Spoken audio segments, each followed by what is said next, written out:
shy. In this game of kings, battles get high. Live stream rolling, fans gather round. Action-packed moments, it's the best in town. Kicking off the evening with a smash and break. Every bank shot taken, make no mistake. Take your best shot.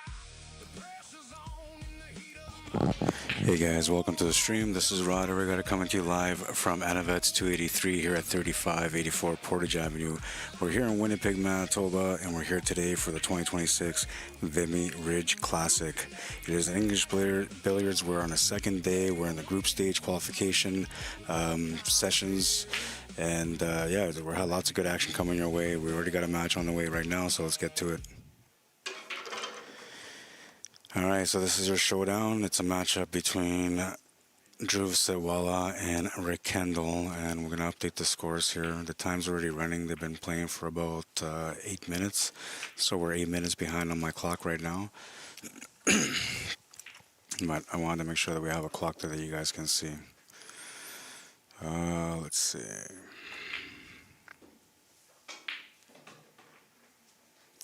Okay, so DHRUV is at 14. And Rick is at 13.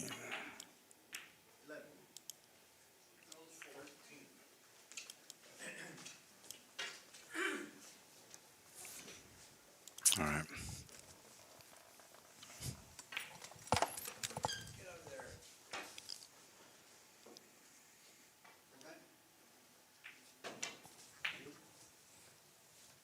Oh, I just missed the cannon.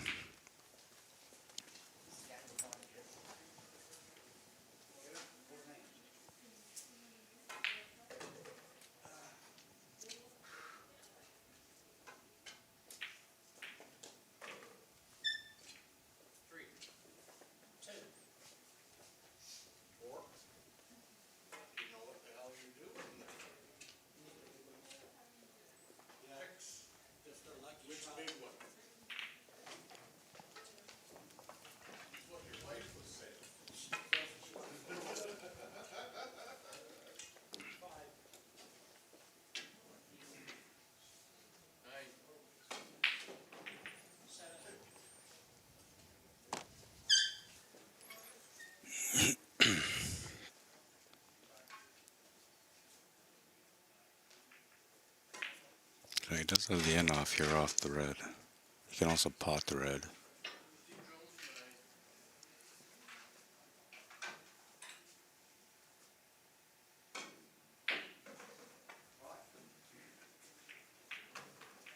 Yeah, I like the in off there. I feel like keeping the red ball in the top of the table area is important. So a lot of times, like yesterday, I was watching these guys play, and they were potting the balls, and I was thinking, like, you can just play the in off, right? But of course, they're more experienced than I am in the game. They've been playing it for years. While I'm just going to be a new player this year, so I don't understand some of the things that they see. And another thing too is I look at the table as a pool player. So even though I have a snooker background, I still look at it as a pool player.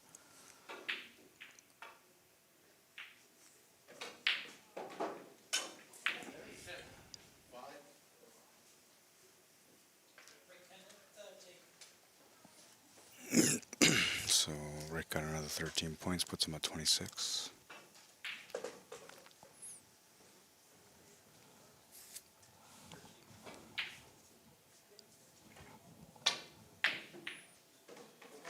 Oh, that's going to work out nice. It's a little bit of luck there, but he'll get the 3 points from it anyway.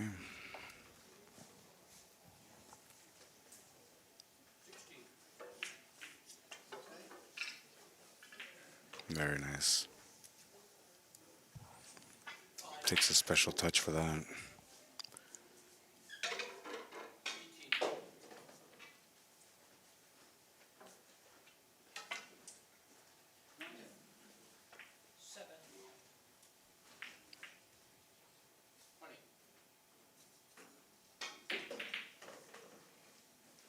He's going to get 3 more for making the red. Makes it 10 points on this break. Yesterday we had the pleasure of having, I think it was 1, 2, 3, at least 4 centuries that I know of for sure.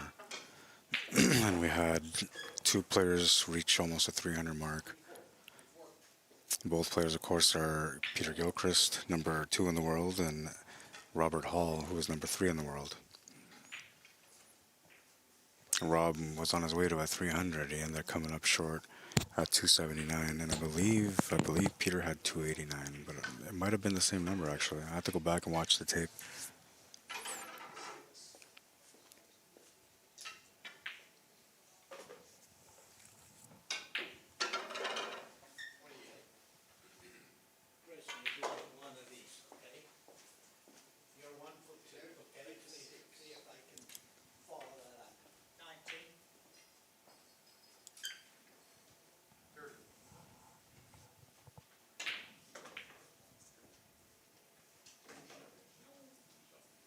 This is ideally where they want to be when they play English billiards.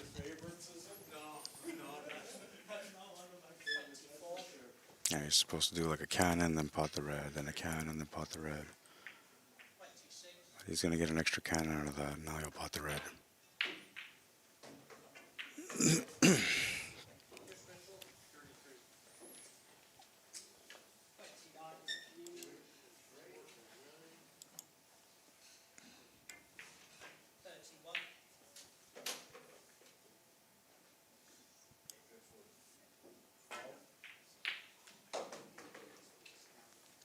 So as you can see, like most of the play is done in this area here.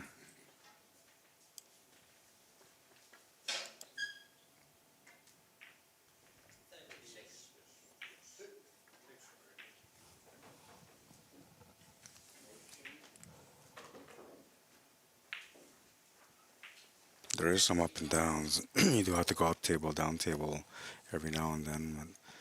But if you have good control of the cue ball and you don't get out of position, then you can manage to stay up there the whole time.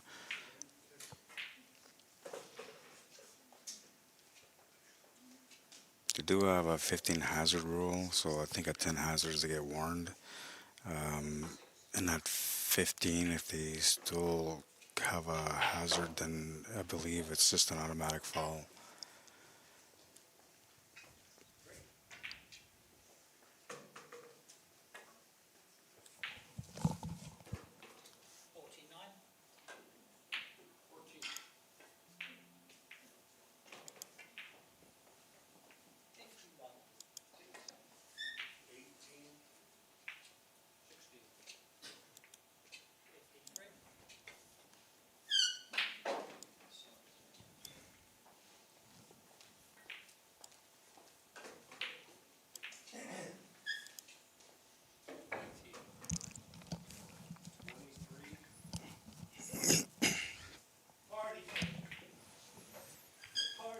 Nice little cannon shot there. I think it's either 53 or 55. I can't. Well, no, I guess after this shot.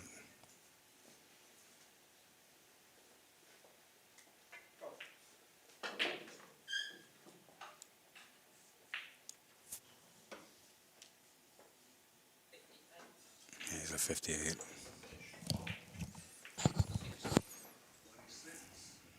Two more points makes it 60. Gonna pot the red for 3 more, makes it 63.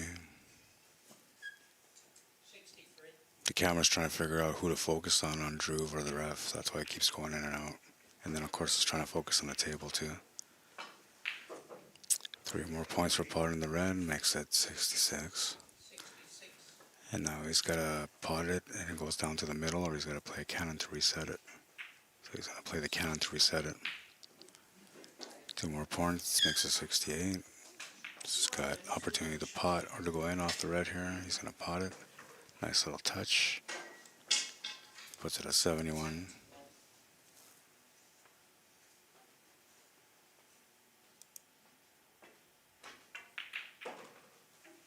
Another cannon. 73. Makes the red. It's got a cannon angle after that. 76. Cannon shot for 2 points. Makes it 78. He can do another cannon here. He's got to be gentle, soft touch on the edge of the red ball. Yeah, just like that. And the important thing is to try to keep giving yourself an opportunity to keep shooting. So he's got a chance here. I believe he's going to be stuck going in off. I don't know if he can pot this 3 or this red. Yeah, you have to go in off. So he still gets the 3 points because he went off the red. Had he gone off his opponent's cue ball, he only gets 2.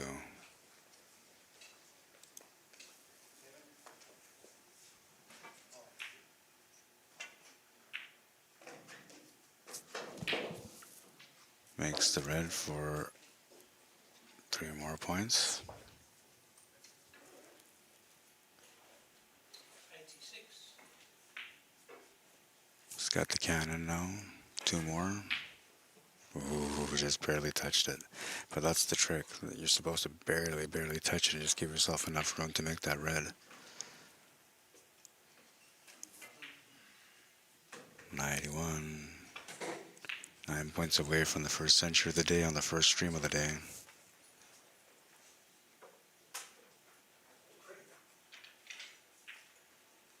Nice little cannon there as well. 93.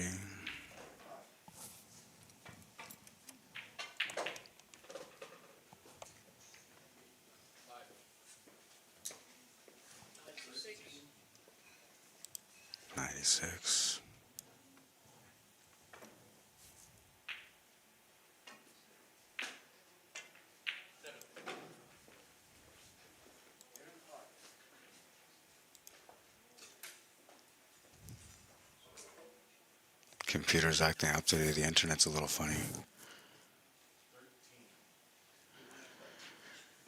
I don't know why, but it is. So he's at 99. This will put him at 101. There's nothing I can do about any of this right now.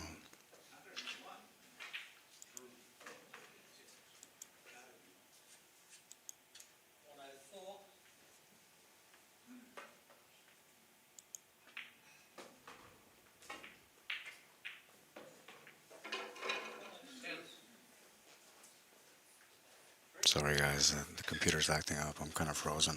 Okay. Yeah, I see it. It reset everything here. Give me a second, I'll correct it all. I have no idea why it's acting up like that today.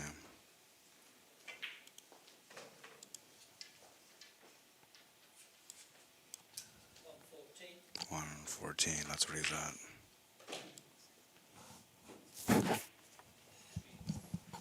I'm going to give him a round of applause for being the first century.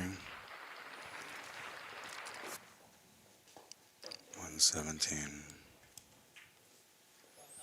119. 2 points for the cannon.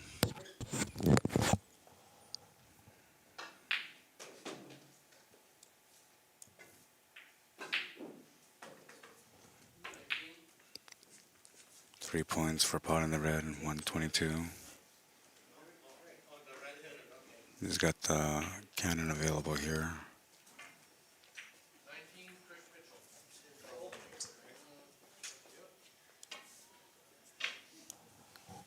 So you got the cannon and potted it, that gives him 5.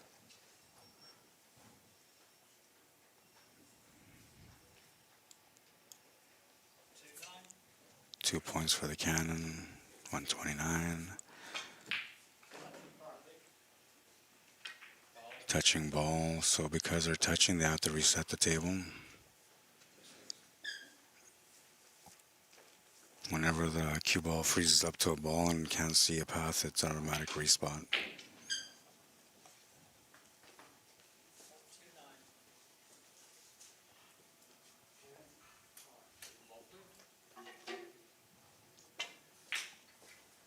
It's got the angle. Oof, it just barely went in. Very nice and off though.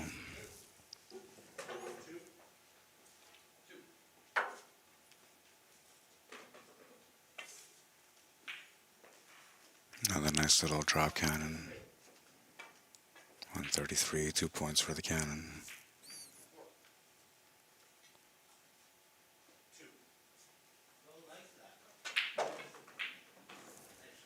Pots the red for 3 more points. 136.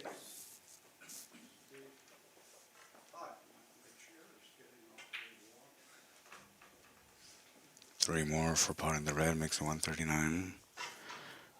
I'll tell you, he had a bit of a rough day yesterday. He was playing pretty good, but he wasn't playing at his level that I normally see him play, when, like the first time I watched him play. So I know he's got a higher level than that. Today, he's coming out swinging, so he's in a mood, which is good because it's day 2 of qualifications and people are getting knocked out today. He's doing his best not to be one of those people.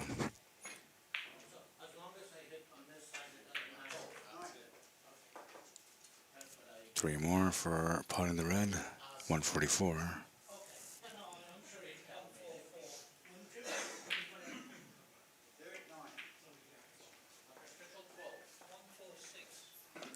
One 46, 2 points for the cannon. And off the red for 3 more points, makes it 149.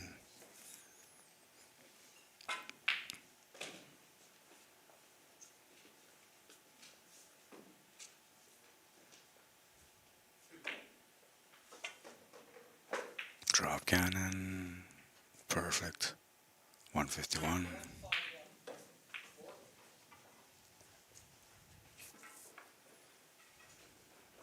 It's going to be a little tricky here. He's got to go off the right side of the red ball, come off the top cushion into the white. They are pretty close, but you know the spin on this cloth takes off, so there's always a chance that he could miss that connection, but it looks pretty natural, and yeah, he's going to hit it. 2 more points for the cannon, 153, he keeps his run going.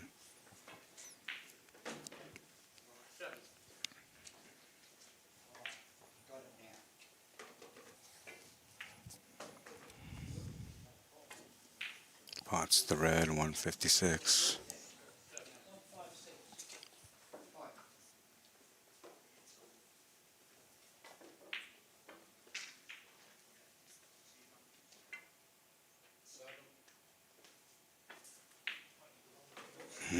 Too soft of a touch.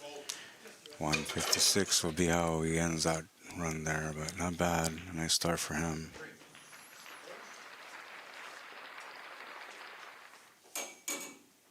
I really don't know why this computer's acting up like it is. I might have to restart it after this match.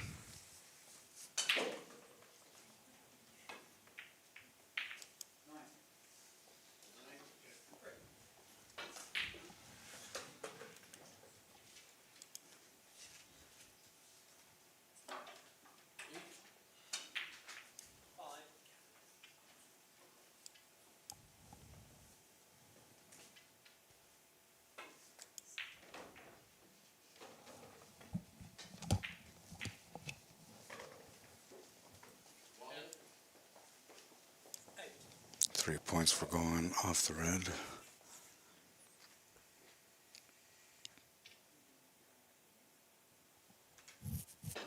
It's got a pretty good line here for the end off to the top right.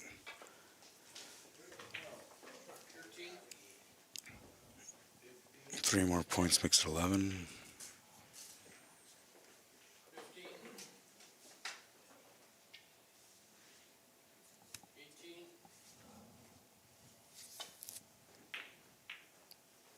Nice little drop cannon from Rick there.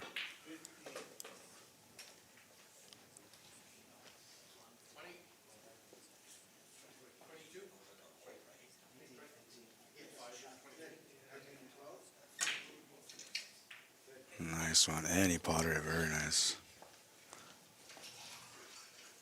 He gets 5 points for that, makes it 18. That was very nice.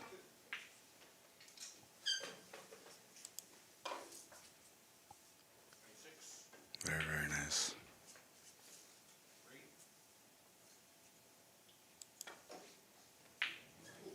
Almost got the extra points there for the yellow too. Oh, he's going to miss the end off on that one. That will end the turn.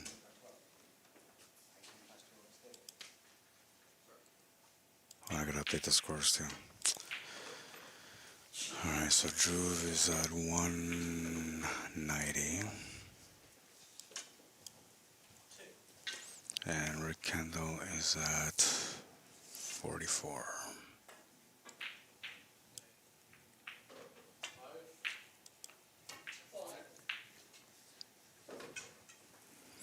Alright, so let's, some of you guys don't really know much about this game, and I don't know if you're necessarily curious about it, but you would like to understand what's going on in the game.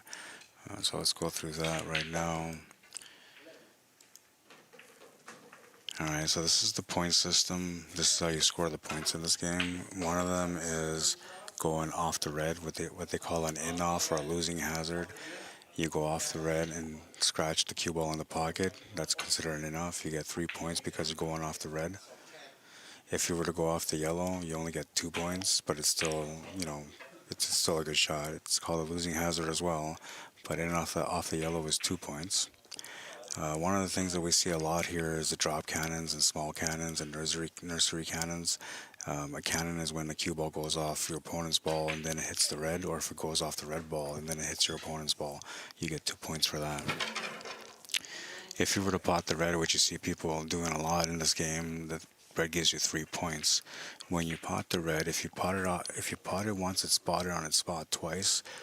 After the second time you pot it, the red goes down to the middle of the table for one shot and then it goes back up. So that's part of the rules that they put in for people not to be able to go on big runs. Lastly, one of the ways that you can score points is by going and potting the yellow. The yellow, you get 2 points for that one. If you pot the red, you get 3. But unlike the red that gets spotted after you pot it, once you make your opponent's ball, their cue ball, that cue ball stays down until they come back to the table. So when you pot that opponent's ball, you're basically hurting yourself from making extra points. So it's not something that people do often, but it is a bit of a strategy for some types of players. So it's interesting how this game works that way. Everybody has a different way of approaching the table and how they see the table and how they make the shots and choose their shots. And there's no wrong way about it. I mean, I guess there could be if their turns come to an end because of their choice, and obviously that wasn't the right choice. But generally speaking, in English Billiards, these guys keep up with everything. They just, I don't know, they're very good at it. Another way that you can make extra points would be a combination. So that's like potting the red and then the cue ball going off the red and scratching or going in off. That gives you 6 points. Then they have what's called a maximum stroke, and I don't know, from what I was told, this is not a good thing, but to me, being a pool player, I'm like, yeah, I want to do the maximum points. But this is a maximum stroke combination shot. Basically, you're potting the red, the cue ball is going off, the red into your opponent's cue ball, and then from there it scratches into the pocket as an in-off. That gives you a maximum 10 points. Not something you see too often, but you will see it at some point, maybe in this tournament. Let's figure out where our run is right now.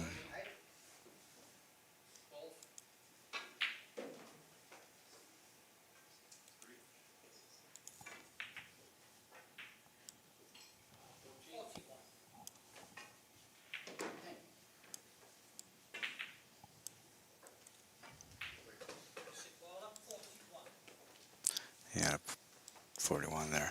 So I thought maybe he was going to go on a little bit of a run, and the only reason I thought that is because he got such a nice little run on the last turn, and usually these players, these high-level players, they want to do better the next turn. So like if he had 100 points, the next one he wants to go 200, and then if he gets 200, he wants to go 300. So, and it's just the way it is because you're trying to find your best game, your rhythm. 211 for DHRUV SITWALA.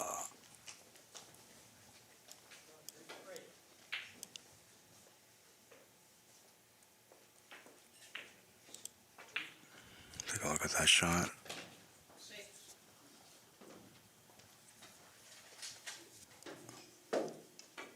KENDALL lighting it up, man.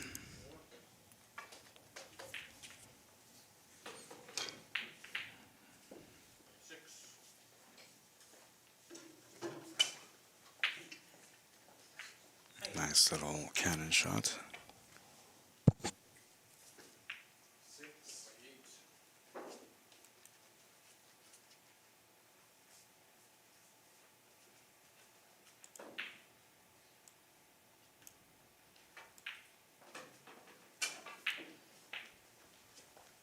Very nice.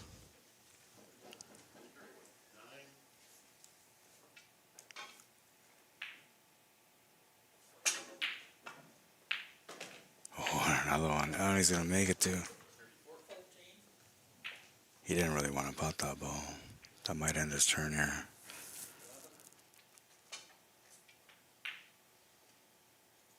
Yeah, that's just a safety shot. They consider that safety because you can't shoot below the balk line with you. When you come into your turn, you can only shoot above it. So this makes it a little more challenging for DHRUV to be able to get a hit, and then it gives Rick KENDALL a better chance to have a chance to get more points going right after this turn is done. Nice hit from DHRUV. He hit the white ball. He did not hit the red. So that's not too bad. Rick KENDALL is now at 58.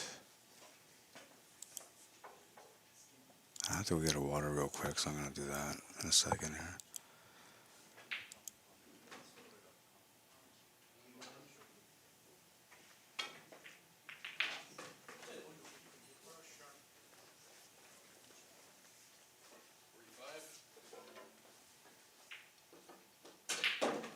This was a nice shot from Rick KENDALL.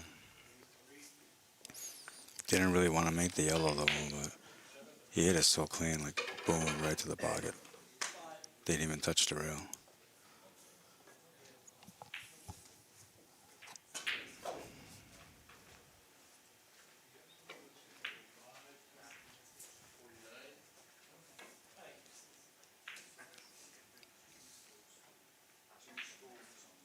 I think I'm only going to pull out the break points if players go above 40 points.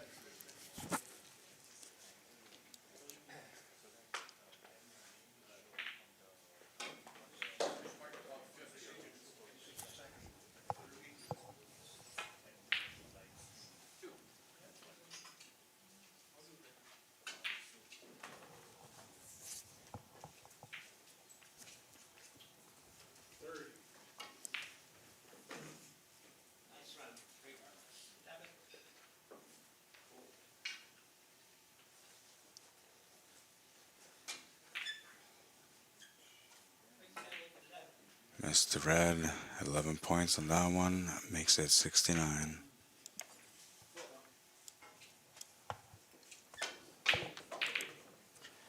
And off to start for DHRUV SITWALA, 2 points.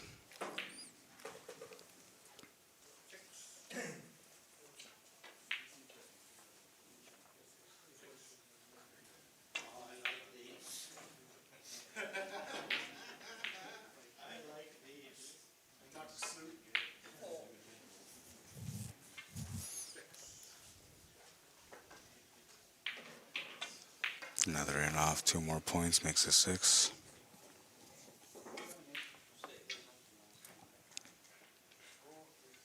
Just got the cannon angle now. In off option.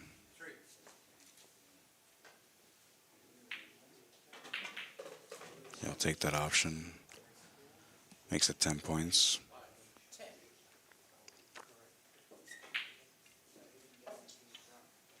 Another in off here off the red. This will give him 3 points, making it 13 on this break.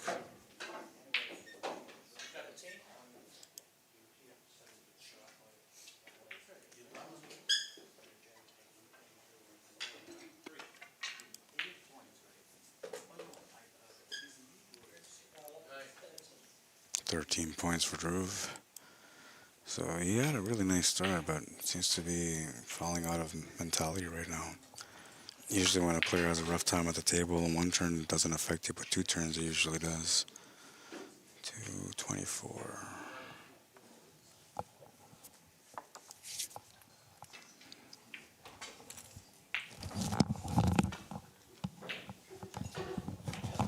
I'm just going to step away for a couple minutes to go get a water, so I'll be right back.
So we'll do a score update real quick. Where are we at? DHRUV is at 224 and whatever he's making on the table right now, and KENDALL's at 73.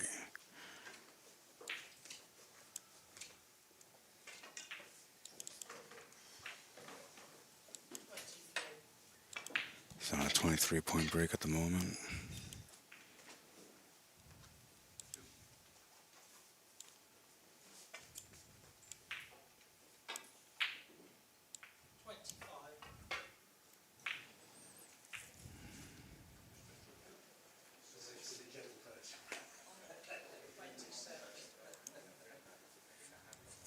He's going to go on a bit of a run here, I think.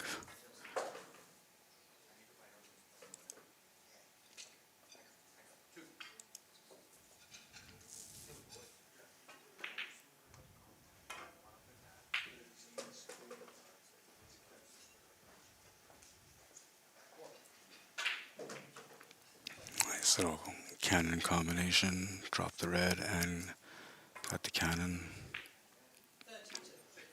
5 points for that, gives him 32 on this one.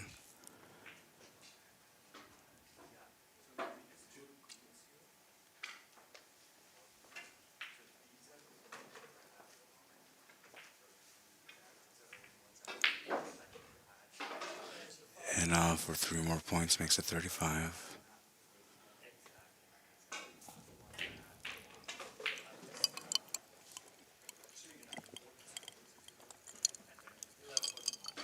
That makes it 38. Sorry, I don't know if you guys can hear me drinking water.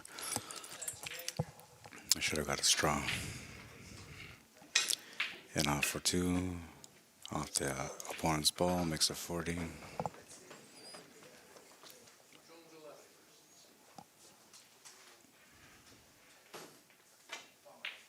Nice little cannon angle here.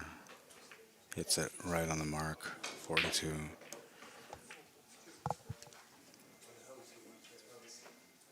This is interesting here. As he tried to go for the cannon.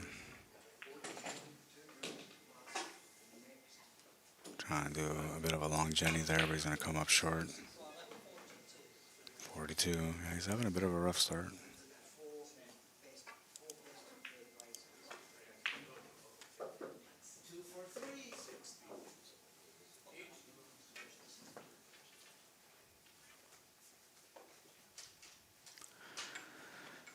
Computer's slow, and I'm having like a 15-second delay from what I'm trying to do. Anything's about 15-second delay, so I'm not sure what's going on. Let's see if I got any updates coming up.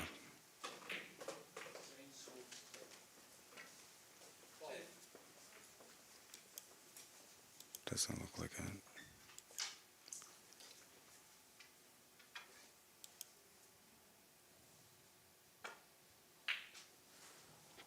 $260. 266. And we're kind of at 2.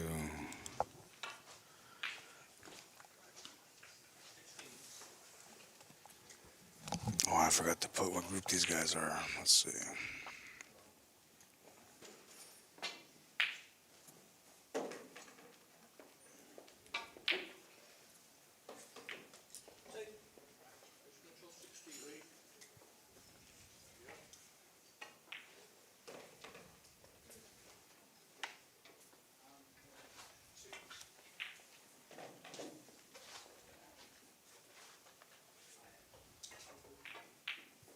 So these guys are Group C.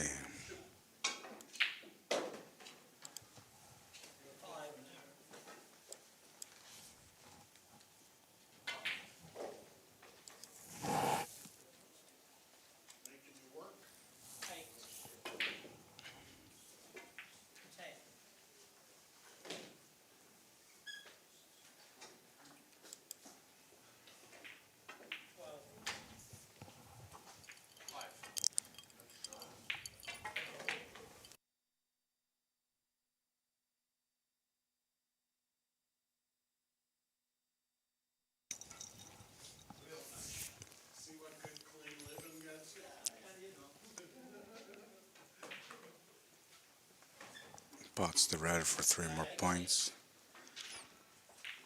I believe he's at 19 right now. No, he's at 18. He's 20 now. 23. You see, like he's just trying to get into a groove, so he's trying to figure out what his pace is going to be.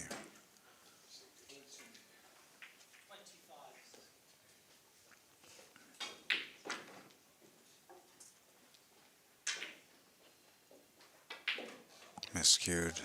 Second time I heard him miscue. I wonder if he's using that fake talent that I'm using. I got 2 chalks that were knockoff Tom chalks, and oh my god, it's an adventure every time I play. I never know when I'm going to miscue. Alright, so that gave him some extra points. That puts him at 291.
Just gotta put a little bit of spin on it to get it to go into that yellow.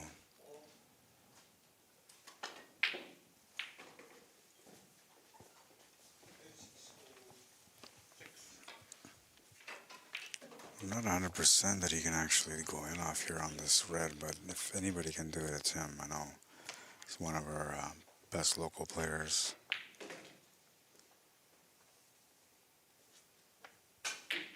Yeah, it looked to me like it was possible, but I thought, like, how he executed, that's exactly how I thought you would have to hit it that hard.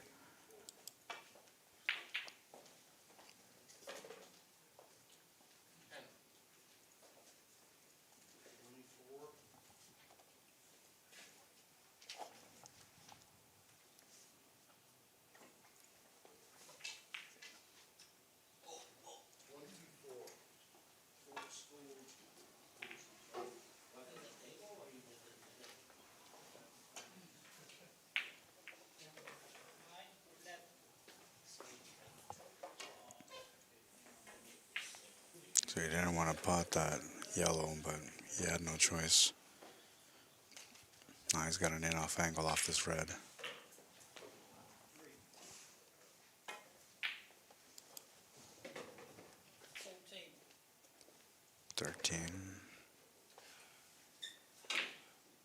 He's got an in-off the red for 3 more.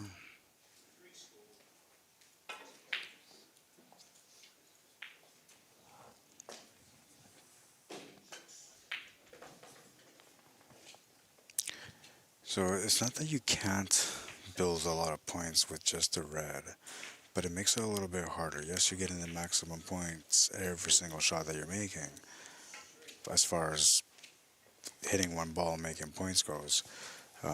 But in the long run, when you're trying to do, like, centuries, you need to have your opponent's cue ball on the table so you can do some of those nursery cannons and get some quick points, do the small cannons to reset your red spot. Like the opponent's ball is actually very, very essential to a player being able to run big points. Red KENDALL so far, he seems to be comfortable in his position. We'll see what he can do with just the red.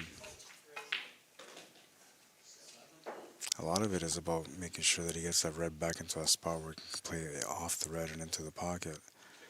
So he's got to hit it with some good pace.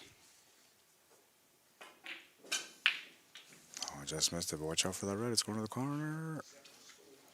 Oh, it just came up. Just came up.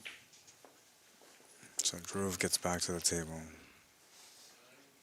He's got a short Jenny set up here with the red. Red Kendall is at 98 now.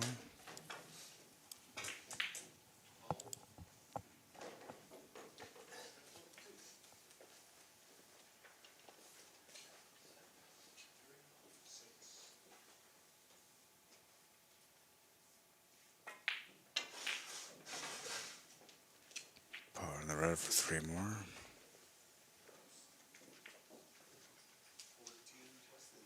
Can play the in off the yellow or off the white and send the white ball up table now.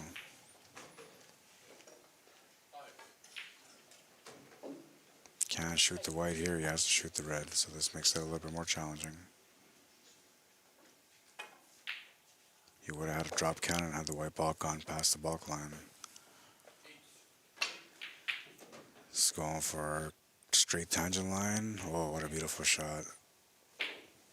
That was a beautiful shot. Like that was 100% trusting your tangent line.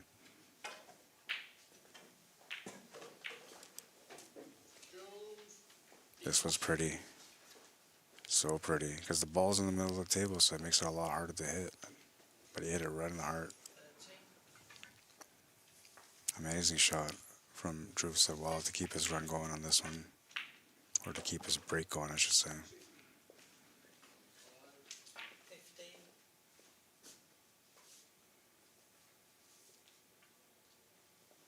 It's got a small angle here for the cannon, but it's pretty natural. He's going to go for the in-off instead. This is the stuff that I got to learn, which I'm going to learn from playing English Village this year, is to recognize the situations and why they wouldn't, like, why didn't he play the cannon there? Why was it better to play the in-off? So those are all things that come with the experience of playing the game. Oh, it's going to reject the ball. 17 more points, though, and puts him at 308.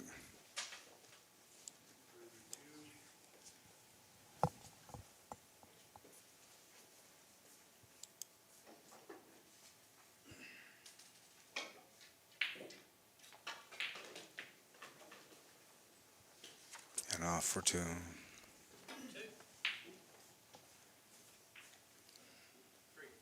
Kind of has that cannon angle here, but that yellow ball is kind of away from the rail, so he's got to hit an extra rail here to get to that yellow. Yeah, he tried it, but he just missed it. And the problem I think there is, I don't know if he actually tried it. He might have been trying to hit it directly off that top cushion, but let's see if I can show you guys here. I don't know if I'll have enough time to show you guys because they're already doing it. But what I'm thinking here is that, like, if he would have gone with the cue ball there, then there, like that, and then there, you would have had that red right there. But the way he played it was from here to here, and so that's why I went around.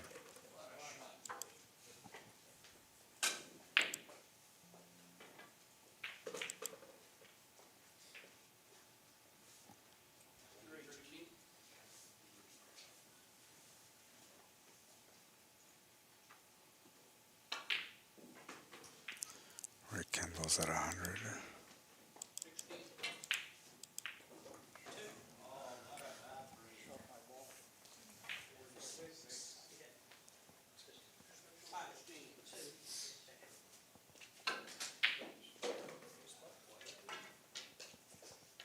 Also, he shot with the wrong cue ball.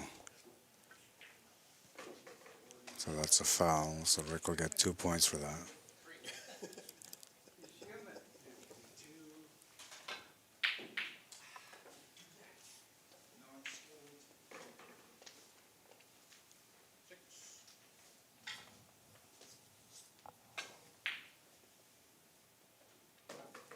Good enough.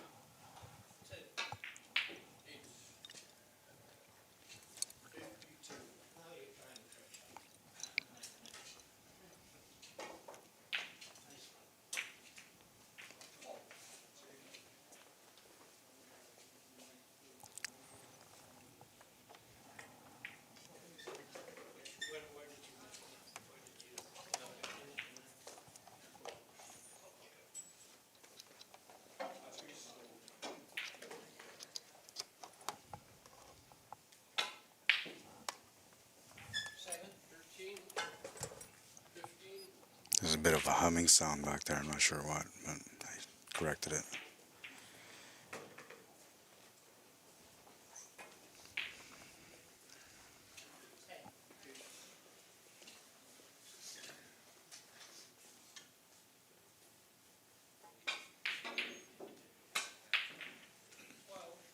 Cannon for 2 more points makes it 12. He's got an in-off angle here off the red.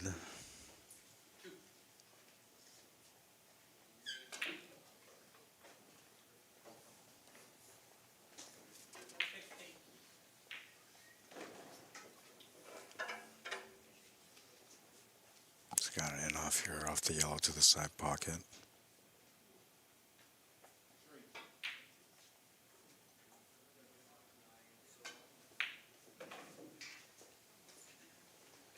Two more points makes it 15. No, 17, sorry.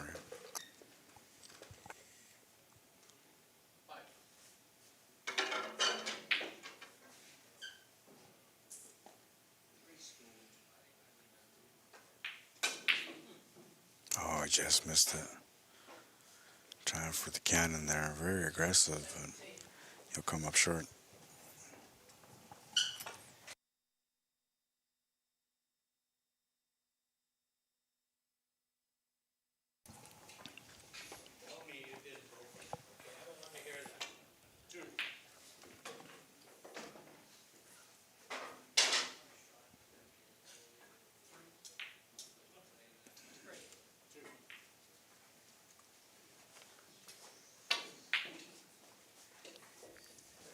He's gonna miss the end off on that one. The red's trying to go into the pocket though. Yeah, he's gonna get lucky.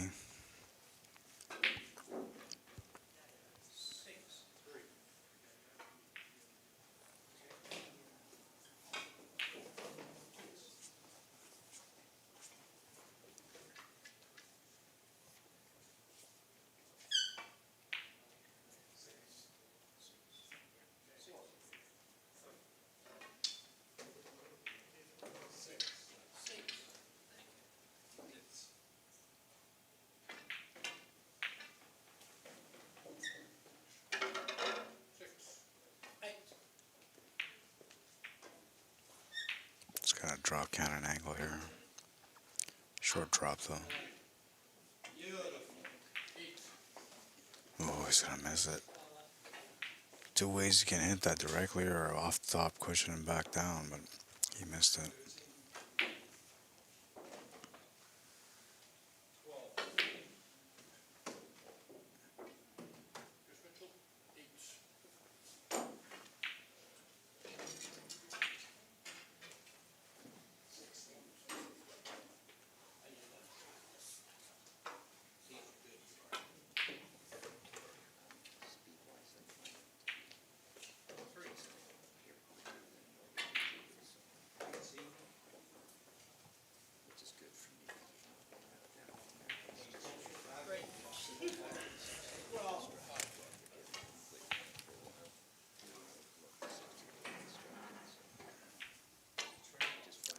Drew is at 316.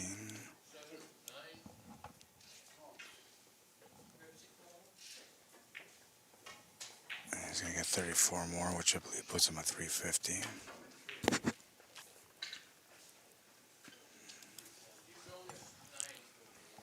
And Rick's at 119.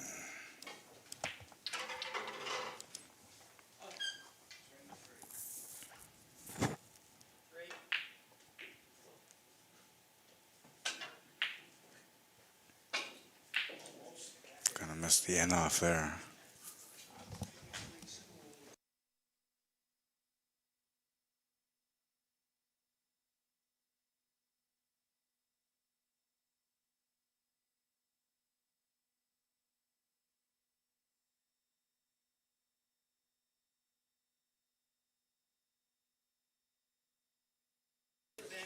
I'm not sure if he was actually going to hit that. It looked like he was going to hit it, but then there was interference, so it didn't make it.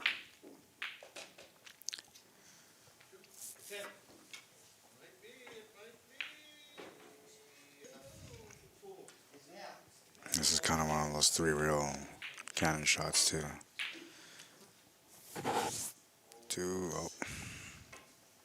If he didn't hit the horn, he would have been good. I think there's enough room for him to be able to putt through there.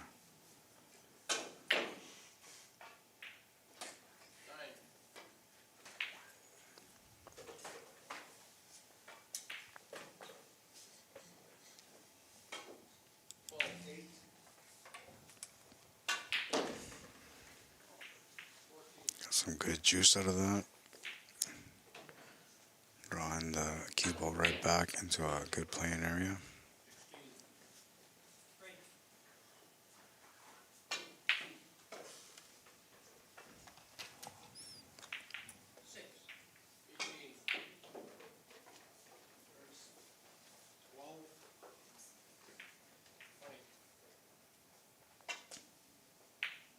Change of pace on that one.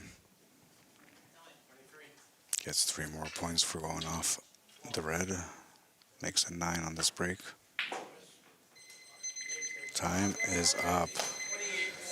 3:59. He'll get the 9 points there. 3:59 to 119, the final score, and we'll just reset my clock here because I was off by a few minutes, behind by a few minutes.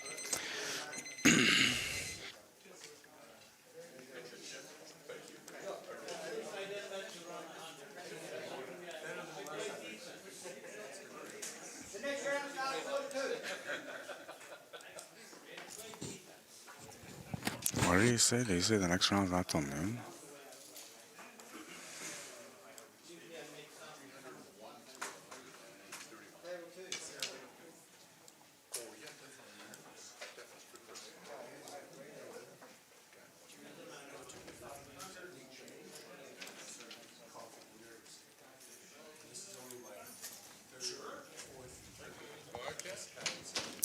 All right, so while I figure things out, we're going to put this in the background for atmosphere. I'm not sure. I think I heard him say the next match is at noon, but I'm going to go take a look. I'll be right back.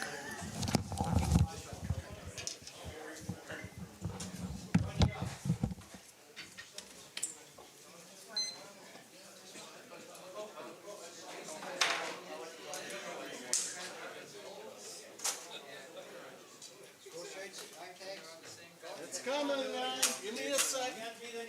It's coming.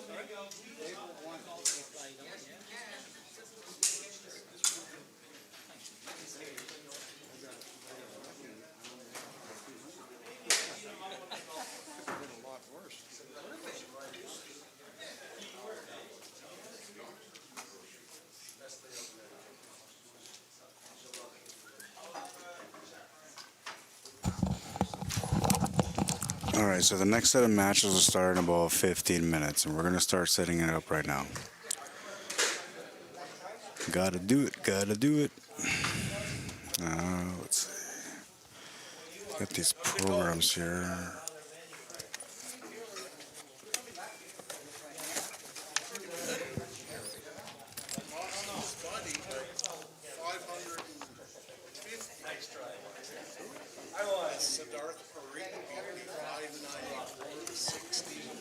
He ran a 594.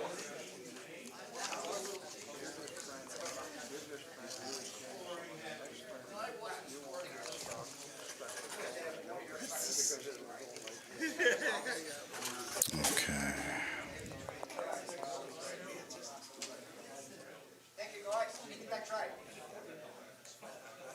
Oh, this program is actually pretty good because they have everybody, all the brackets and everything in here too. He's been telling me about the program for a couple of days now. And I was like, yeah, no, I got it, but I didn't look at it. So, yeah, this is really good. I'm glad they went through the effort. I just got to find Ian now. Okay, so he's playing against Cardick.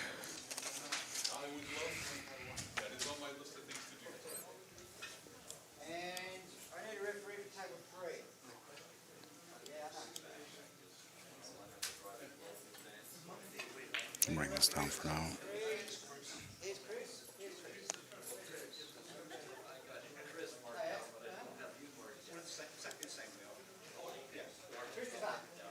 Timer's still there. Bring that down too. Alright, so it is and bright.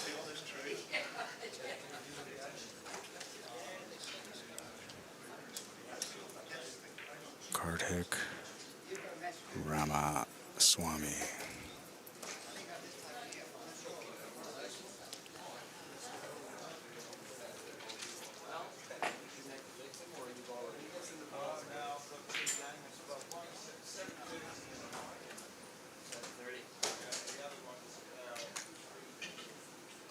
We don't know who's going to be what yet until they lag, so we're going to wait for that. Let's see.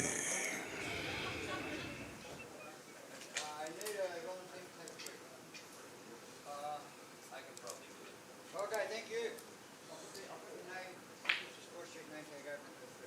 Thank you, Fraser. Alright, so we gotta reset the. There you go. So this is your next matchup coming up. We're just waiting about 10 more minutes. They're gonna start, and I'm gonna be right back.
Strut.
can't do anything, she did see. Can't start too early. Shirley Duff, that's it. Shirley Duff. Oh, actually,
They're trying to get all the tables ready. They're about to get going, so let's just get this set up.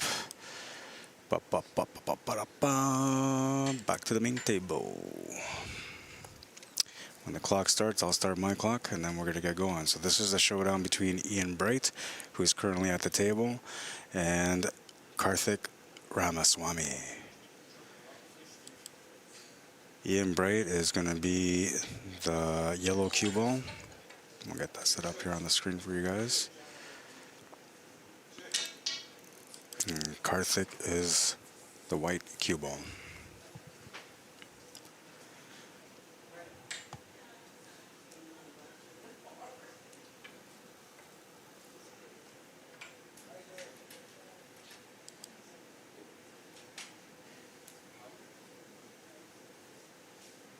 These are the brackets for the Vimy Ridge. They had 10 groups of 5. 3 players make it out from each bracket, and the top 2 players that finish in 4th place with the most points get in as well. Okay, everybody, you're on the clock now. Go. Ready? Go. Timer is on. 1 hour match.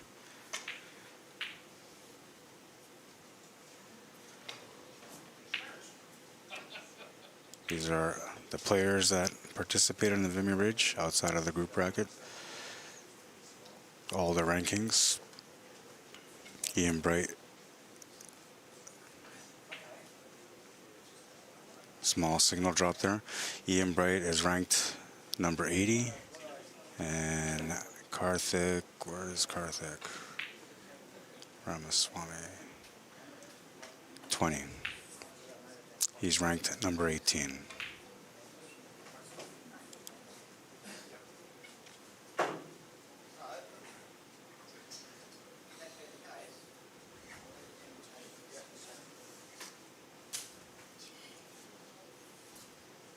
This is our tournament director, Steve Cowie, Scottish-born Australian resident.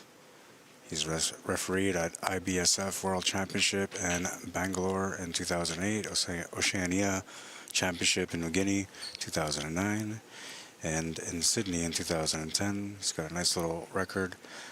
He came out last time they had this event here, and he was just very knowledgeable, knows all the rules. I mean, he's a referee, so he's supposed to know the rules, but he's very knowledgeable. It doesn't have to look to find out what it is that he's supposed to be answering. He just knows the answers. As far as how he runs his events, he's amazing. I run events. I know how difficult it is to get everything going and to make sure that everything runs smooth. The way he's doing his work is something that inspires me to become better at what I do. It's very, very good. Everybody starts on time. There hasn't been no arguments, no issues, no negativity. Everybody's happy with the way the event is running. Everybody's all smiles all over their faces, so it's just a really good atmosphere. And a lot of that has to do with how the organizer organizes the event and how they run the event. No complaints from anyone. An amazing job. Same thing as last time when he was out here in 2019.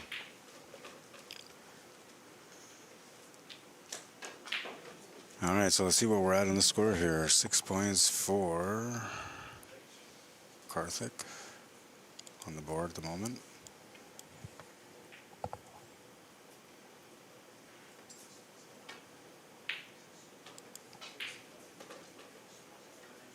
That's Chris Mitchell, who's the volunteer referee in this match.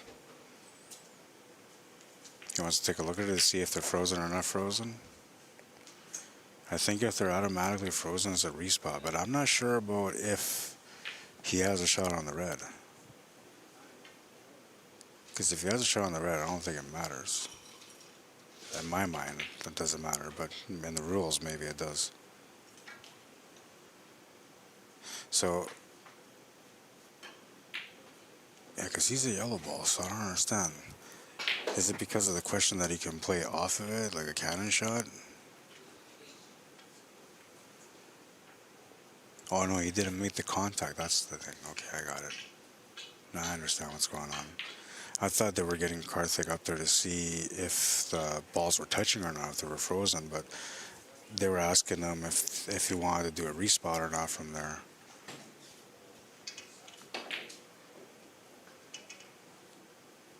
I think that's what it was.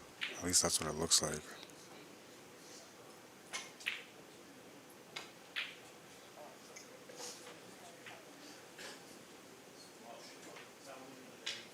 Well, Karthik will come to the table and he'll have a chance to go in off the yellow right off the hop.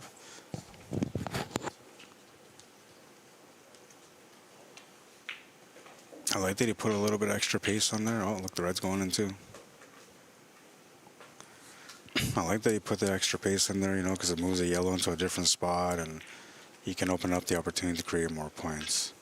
You don't always want to move the balls, but when they're sitting below the halfway point of the table, you kind of want to move them up. If they're close to the rail, you want to move them away from the rail unless it's in a good spot where you can hit it.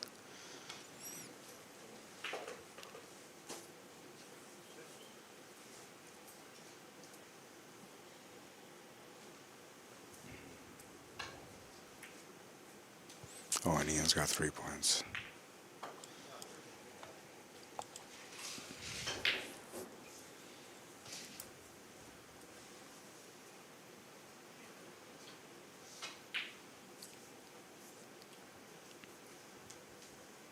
Number 18 in the world at the moment, Karthik.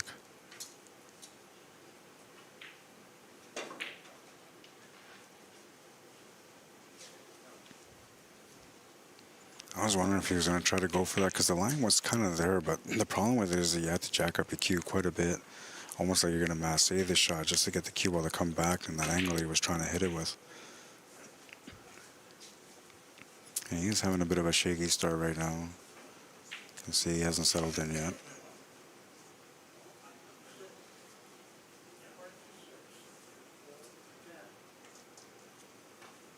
Oh, I forgot, what group are these guys?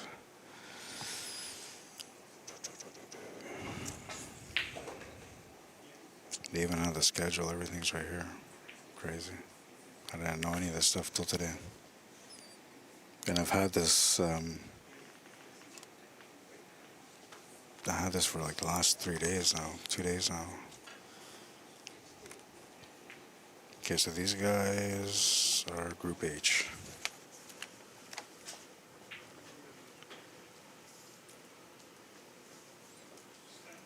I do all the extra stuff because I just want to make sure that the information for the viewers is there. But sometimes I forget about the extra stuff that I do, and doesn't look very professional in my opinion, but I'm a hard judge of myself, that's for sure. I have standards that I live by on my own.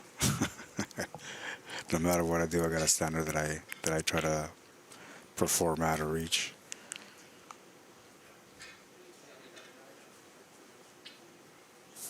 This is a tough situation here.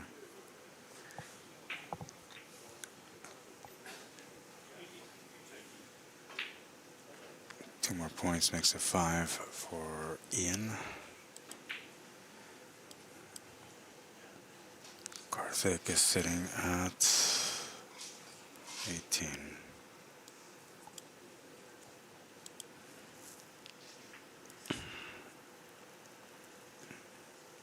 He's not going to get the in off there. I don't think it was a speed issue. I think it was more of a stroke issue there why I didn't go in.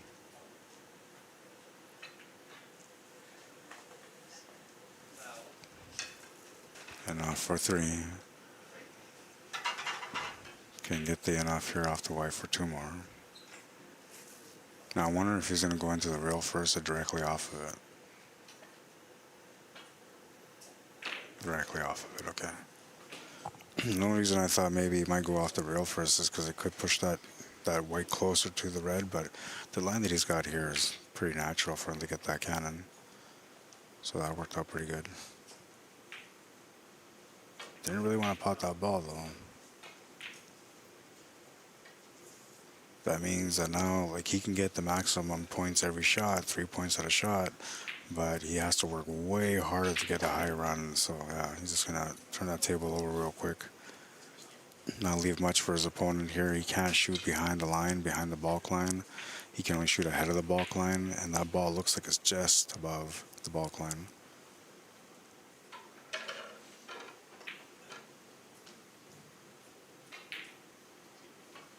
Try to get the end off. Oh, it's gonna go in. Very nice. Showing some of that skill level right there.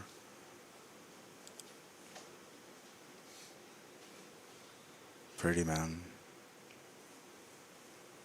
Good stroke, nice spin. Hits the face of the pocket. Perfect.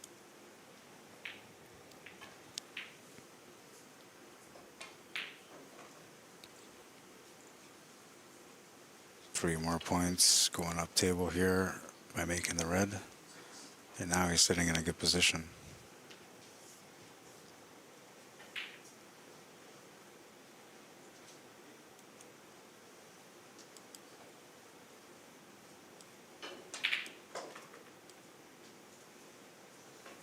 Time to see his game now because he's finally in a good position.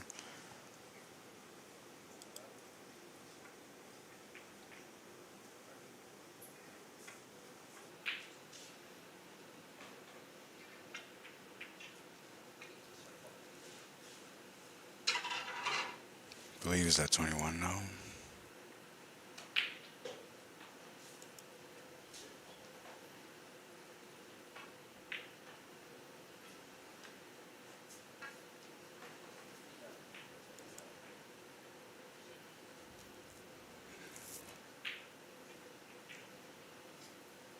Oops.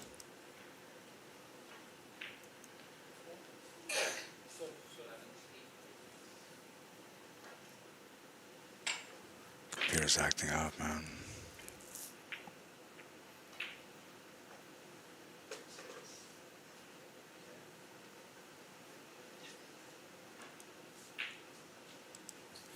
Sorry, I don't know what's going on with. All right, so 26.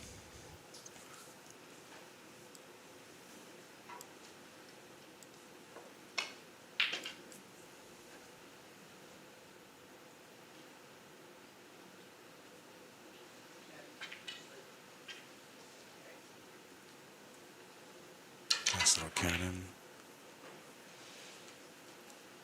2 more points. I believe he's on the 28 break, but I can't hear the ref, so I'm not sure.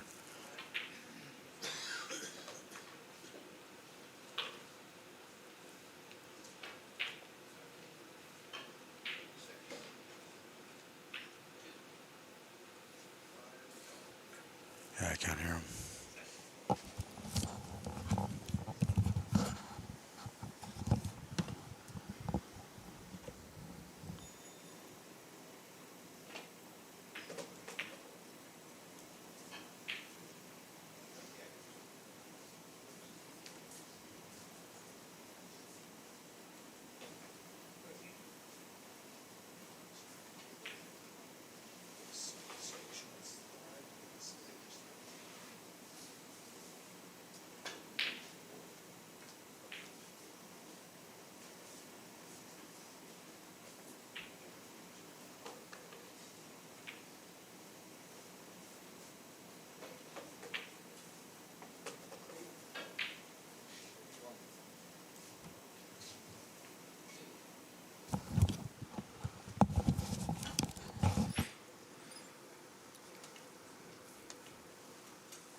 Cannon gives them 2 more points, makes it 43.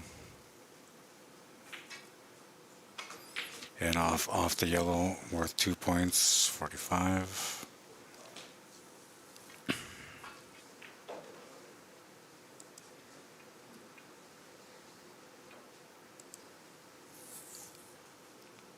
Setting up for the in off the yellow here. If he hits this right, he should get that yellow close to the red.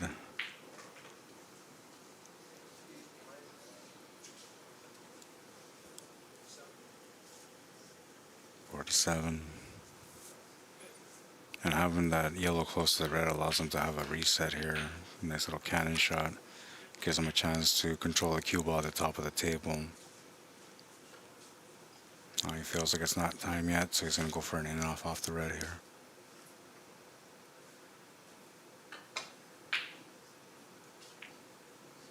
That was more or less him trying to focus on getting that red into a good spot. He missed it, I think, only because of that reason. His speed might have been a little bit off, or maybe he just didn't adjust because of the speed that he was putting on the shot.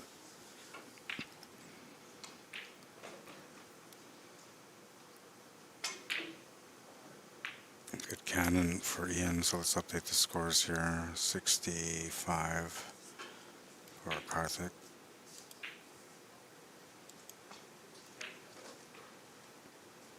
I think after this match I'm going to restart my computer because for some reason it's really, really slow and I can't figure out why, but I'm assuming it has to do with the computer.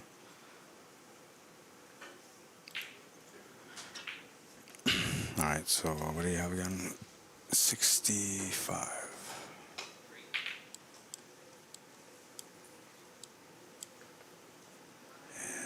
And Ian's got 16. And so as I mentioned earlier, Karthik is number 18 ranked player in the world right now. And Ian Braid is ranked at number 80.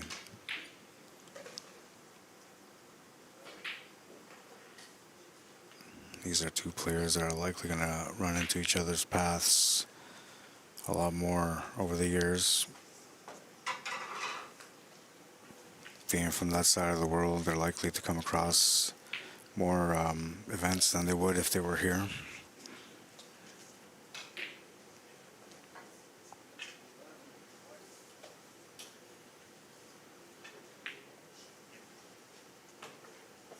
He's got 67.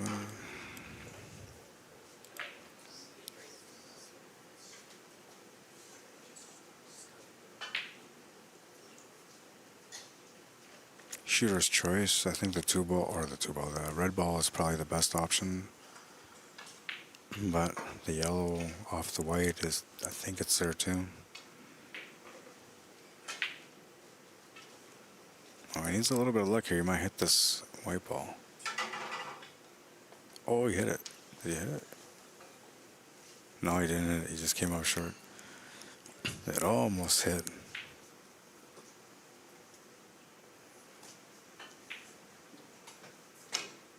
I wonder how this... Let's take a look at the top of the table.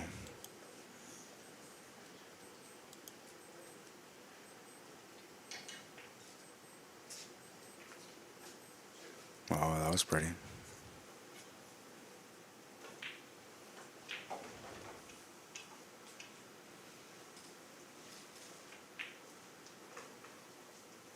A lot of it is just trusting your tangent line.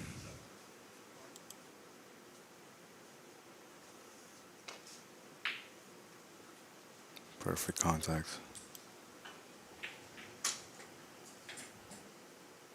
Not gonna hit the yellow. He's feeling a little rough today. I wonder if it has to do with jet lag, maybe.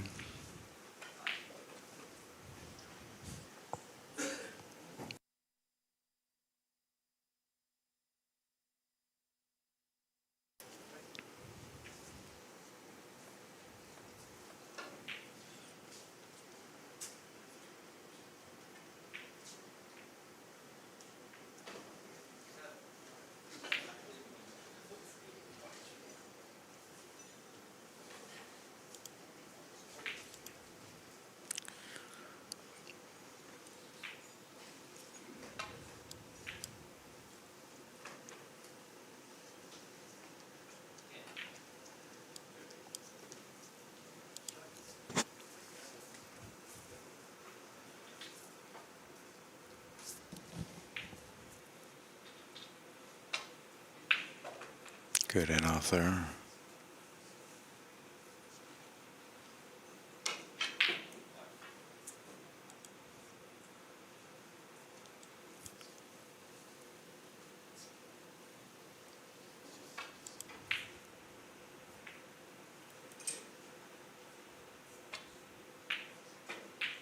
Another good one.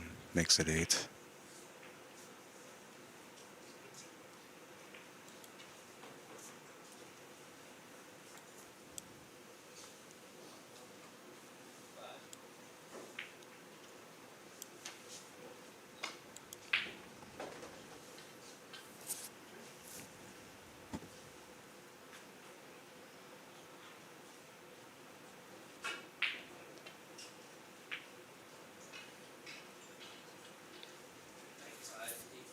Just missed it.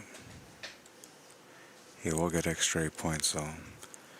Which right now the match is a little slow paced as far as the point scoring. So it's not a bad thing.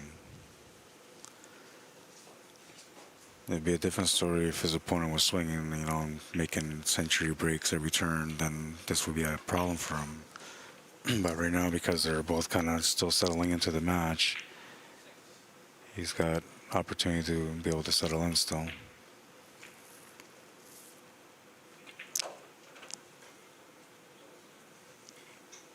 .48 minutes left in the match at the moment.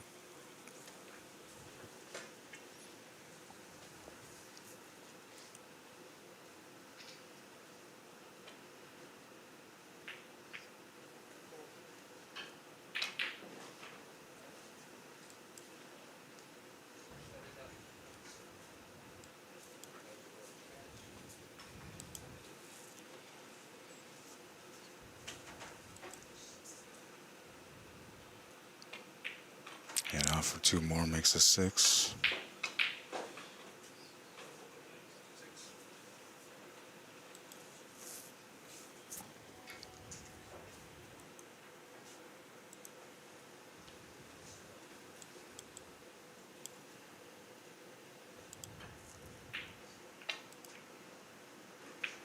And off the red for 3 more.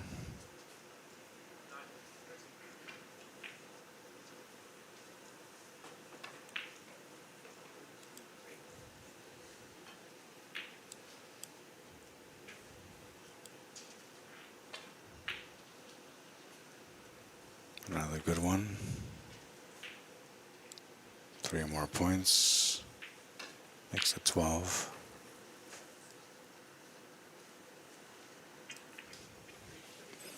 This is kind of what he needs. He just needs a chance to be able to get a bit of a rhythm going, a feel for the table.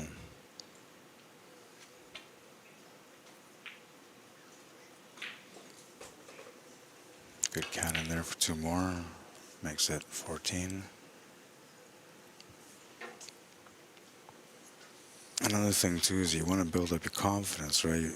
You want to be able to have faith in your game, so when you see a line, you see the option to be able to play this shot that you know you're going to hit it.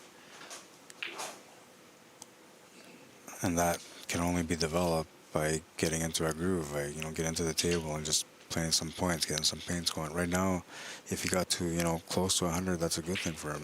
That's what he wants. He wants to get a good feel. And he's got a good opportunity here being at the top of the table. 20.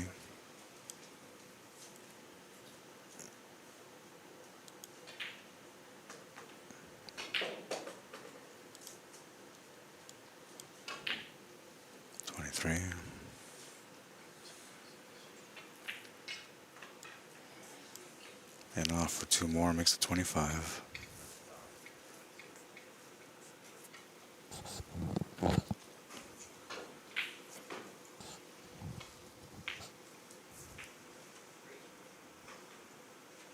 Just waiting. He's going to shoot now.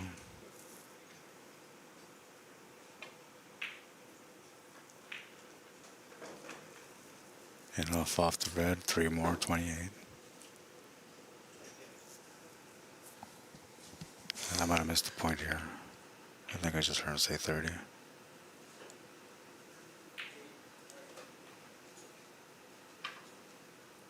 Looking for the drop cannon here.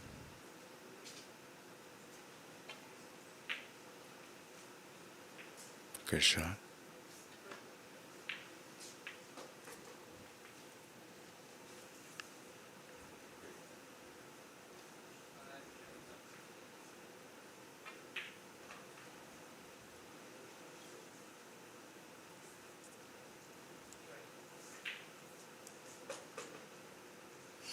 I think I have the wrong point break here.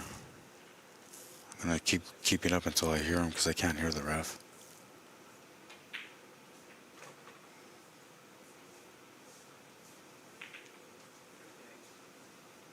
$38. No, so I got the right one, okay, because you got 5 points there.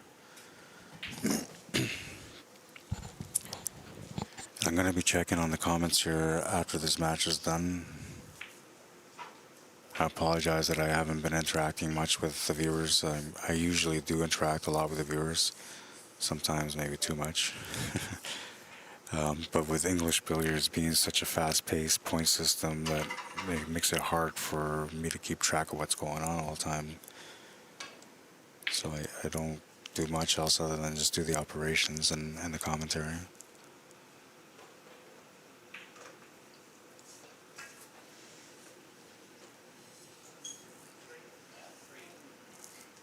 To make this red again here. You can also play the cannon if you want to, but it's a tight shot, so just pot the red here.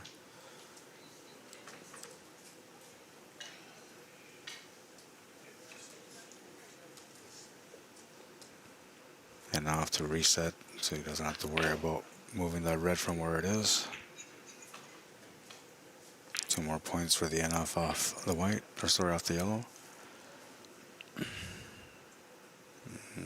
He might have to play a NF off the yellow here.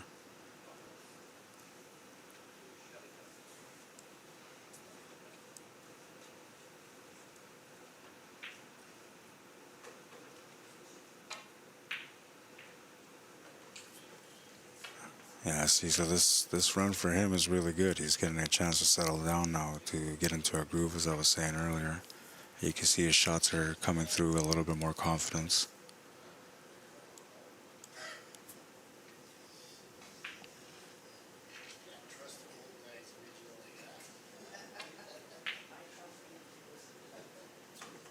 Oh, that's good. That's really good for him. Even if it bobbled a little bit, doesn't matter. The fact that it went in reassures that his confidence is building up.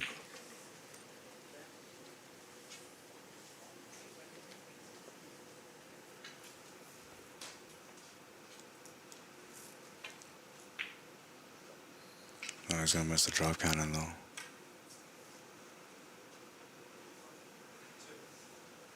Yeah, that's going to end that turn. 52. So you gotta look at it both ways mentally. If you're at the table or off the table at the moment, you gotta look at this, from the perspectives, right? And one of the things you have to look at is the fact that you got to the table and you got to get into a little bit of a groove, which is really good. Sure, you didn't get what you wanted, but you were there, right? Like you were right in that area where like you could have got what you wanted. So that's a good sign. That means that his game is getting better. So the next turn at the table, he's going to be a little bit more confident yet, and maybe a little bit more focused on trying to get a better result. We seen that yesterday with Rob Hall when he was playing against Cornell McLean Jr., where Rob Hall hit a 195, and he's just not happy with himself because he knew that he was right there to get that 200. And so in the end, what he did is the next time he came to the table, he ended up getting the high round of 279. So it's just the way that these players think, just got to get something going, and once you get going, well, just trust what you can do.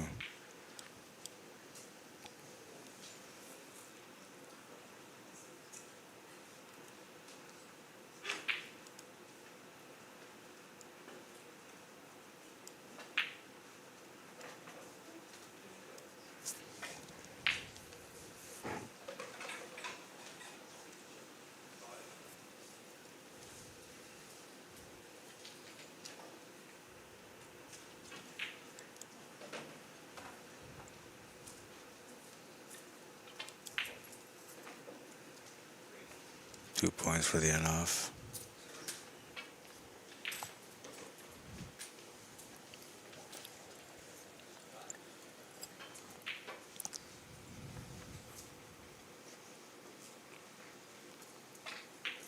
Drop cannon here. Perfect weight.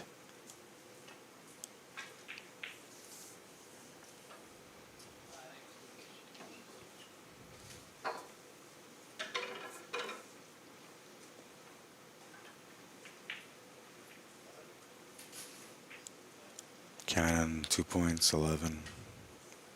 And I know that a lot of you guys that watch this game already know like the point system, so you're probably thinking like, why is he repeating all the points?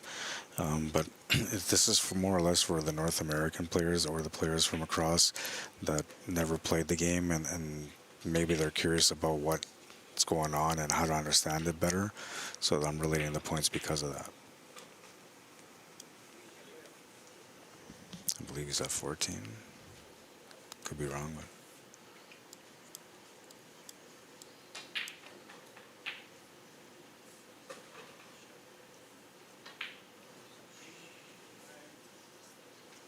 I think he's at 17. I gotta get mics for these guys.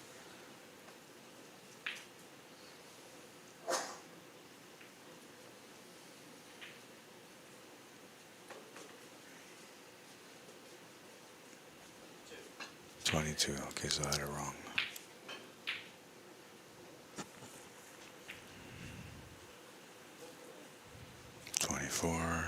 Yeah, so he's starting to get a little bit more comfortable. You can see it in his game.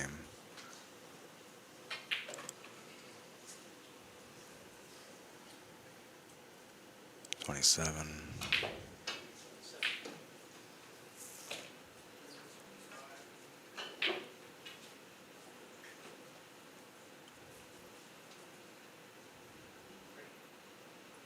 Small signal drop there. Gonna miss the end off.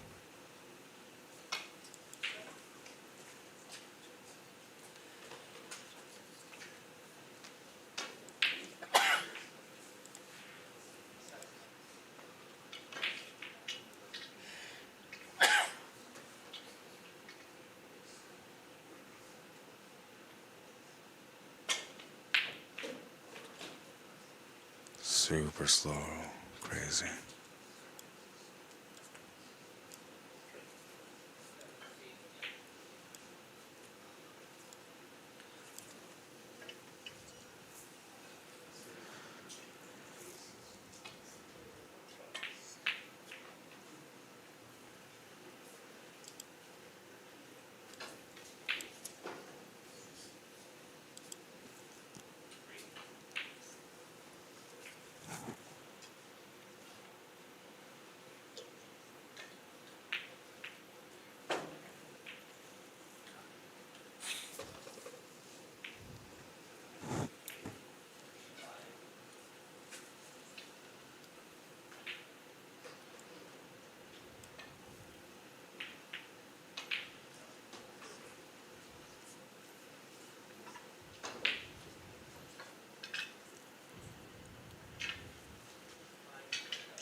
I have no idea what he's at. I think he's at 21, but I have no idea. So I missed it anyway.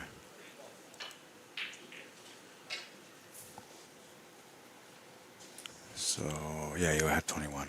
It's 48 now.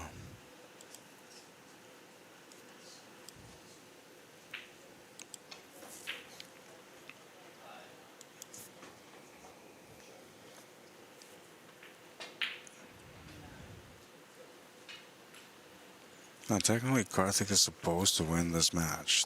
Technically supposed to because of his ranking. It says that he's supposed to, but the match is kind of close still, and we still have 26 minutes left.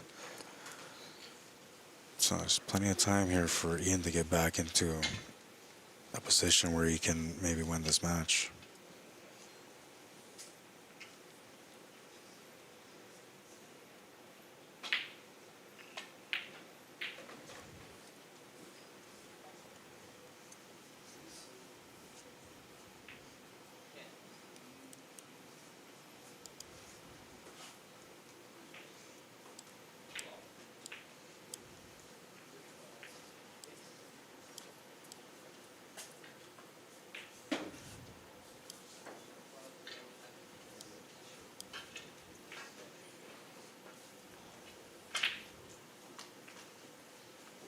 Gonna miss the red.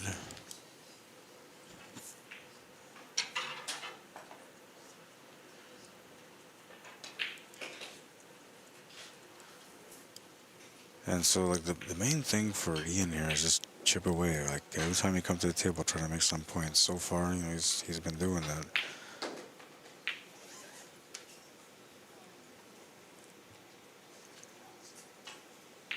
Currently down by 102, plus whatever Karthik makes here.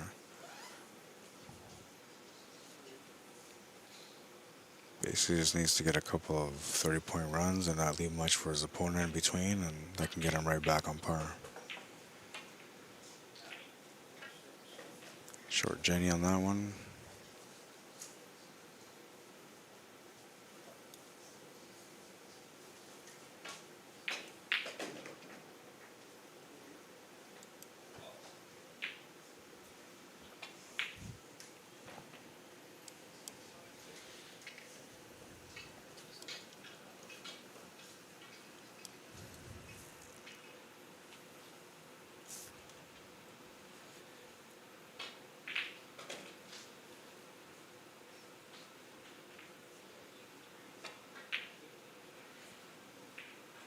Nice.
Beaches at 19.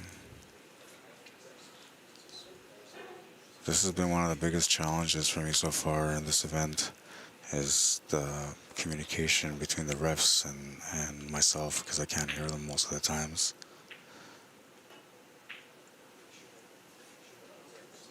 In all fairness, though, they probably can't hear me while I'm speaking either, because I don't know, people say that I have a gift for being able to do commentary in a way where people that are playing can't hear what I'm doing, what I'm saying.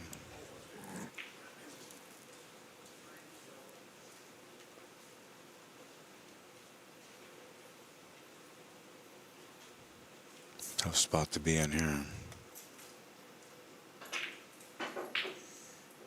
Well, that worked out nice.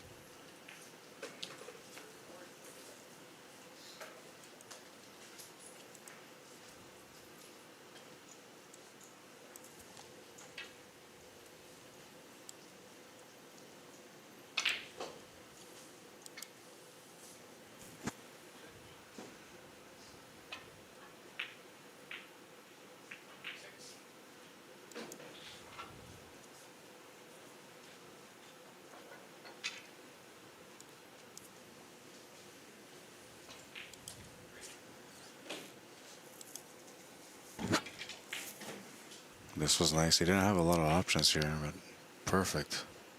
Speed, weight, everything.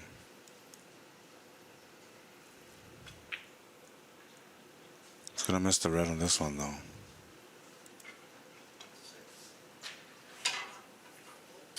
That will end the turn at 6 points, and my computer's so damn slow.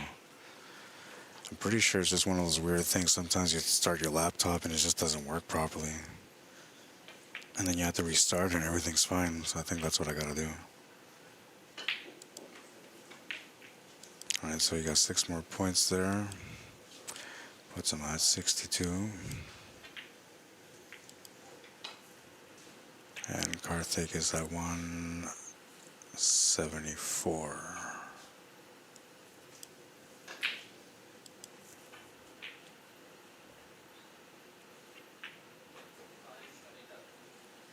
Just missed it.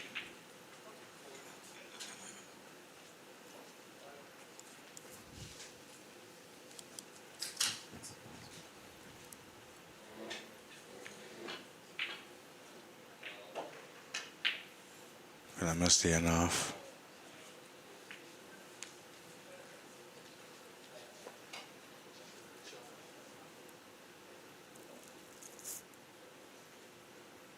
Can draw off this red to go in off into the side pocket here. And he made it too, so he gets 6 points for that. 3 for making the red and 3 for going off the red.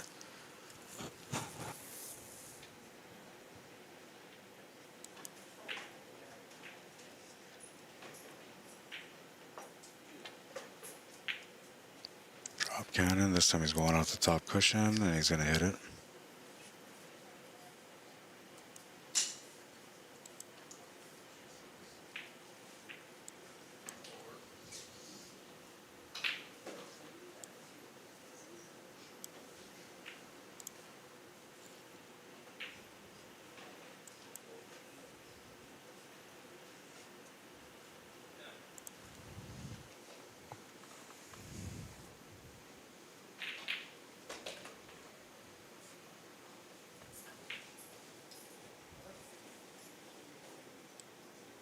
Three more points, makes it 11.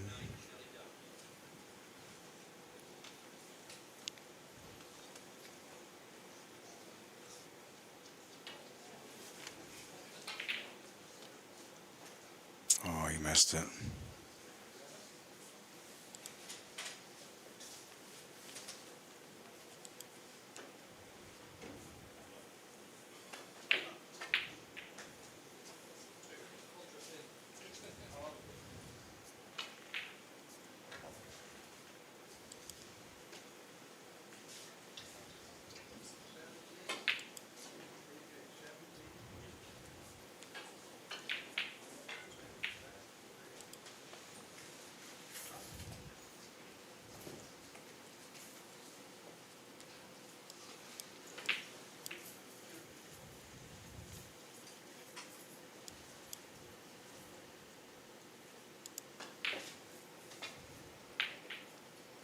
I think he was trying to go in off there, off the rail and off the yellow.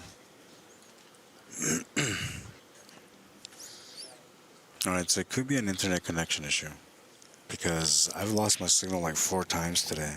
It may not be the laptop. My signal's dropped at least 4 times so far today, and that's not a good thing because it's only been 2 matches so far. Yesterday I had some signal drops too, but I think it was only like 3 throughout the whole entire day. This has been 3 on one match and 1 on the other.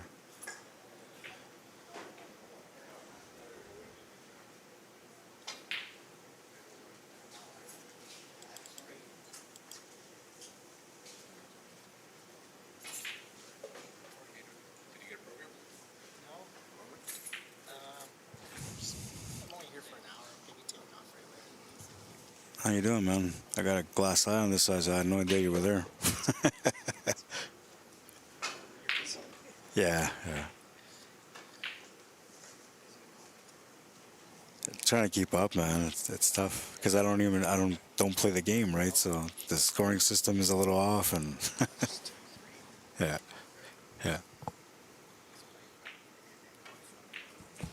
Yeah. I'm going to be playing the league this year so I can learn the game. Yeah. I think I'm playing Thursday nights. Guy. Yeah. He's the one that taught me at first, so I want to learn from him. Yeah. It helps with when you do transfer day. It just helps with table management. Yeah. That's one thing. And then you just find yourself playing more natural shape rather than just playing potting balls and then Yeah. trying to use like a lot of unnecessary English. Yeah. So it's one thing I found with billiards.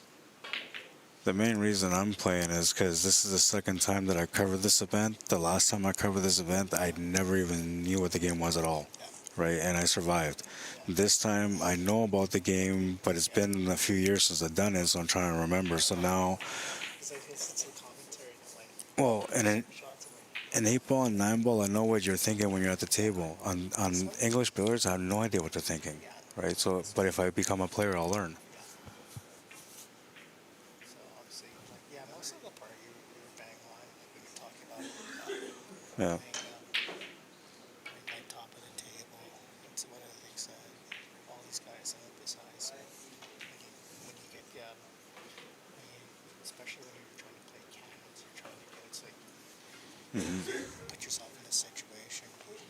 Well, that's a big part of it, right? Is just being able to understand what they're thinking and what they're going through. And then after that, it's all just touch and control. Yeah, a lot of, like, you can see it with the highest level players, it's all small touches, right?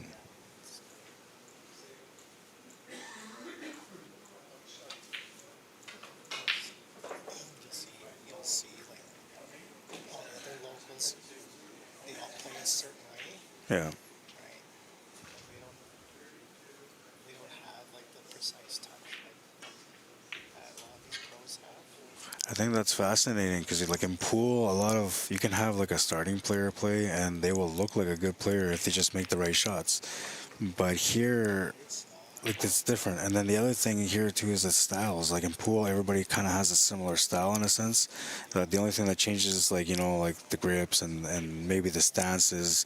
But here, everybody's got different styles, right? And someone likes to play like they probably have a more aggressive stroke. Yeah, I seen that yesterday too. Some of them just have a light touch. So Makes it interesting to, like, figure out who's going to be the guy that wins the match, right? When you compare styles. yeah, it's really hard. And then the thing that's really nice about playing English billiards, like especially in this, is when you play someone, it's very definitive if you beat the guy or not. Yeah. When you play 8-ball, like Yeah, sometimes it just comes to that last break. You came up dry and the guy ran you out. I mean, over half the players in the league are capable of running a table now. Yeah. So, It's crazy. where this, like, you only got maybe like 5 or 6 guys that can come through with like a century run. Yeah. So Yeah, I've seen 5 so far. 5 and then, no, yesterday was, wait, Peter did it twice. Rob did it twice. the other 273, I think, was the high run. Chris Combe did it once too. Yeah. And then today, one person had one earlier. So yeah, there's 6 so far. I think it's fascinating when they get to that 200 mark and almost 300. Like, Man, like when I see 200 run, I'm like, yeah. and the thing is, like, and that's nothing. And, once you get to like a real pro, then you'll see guys that will run like 700. Yeah. So Well, the last time these guys were here, oh man, Devaj, I think that's his name. He was number 4 in the world at the time, but he ran 400 here. yeah, Yeah. it's crazy, right? Yeah. And they make it look so simple, but people don't realize, especially when you play on a 6x12, the potting is you have have to be extremely precise Yeah. on your putt. So.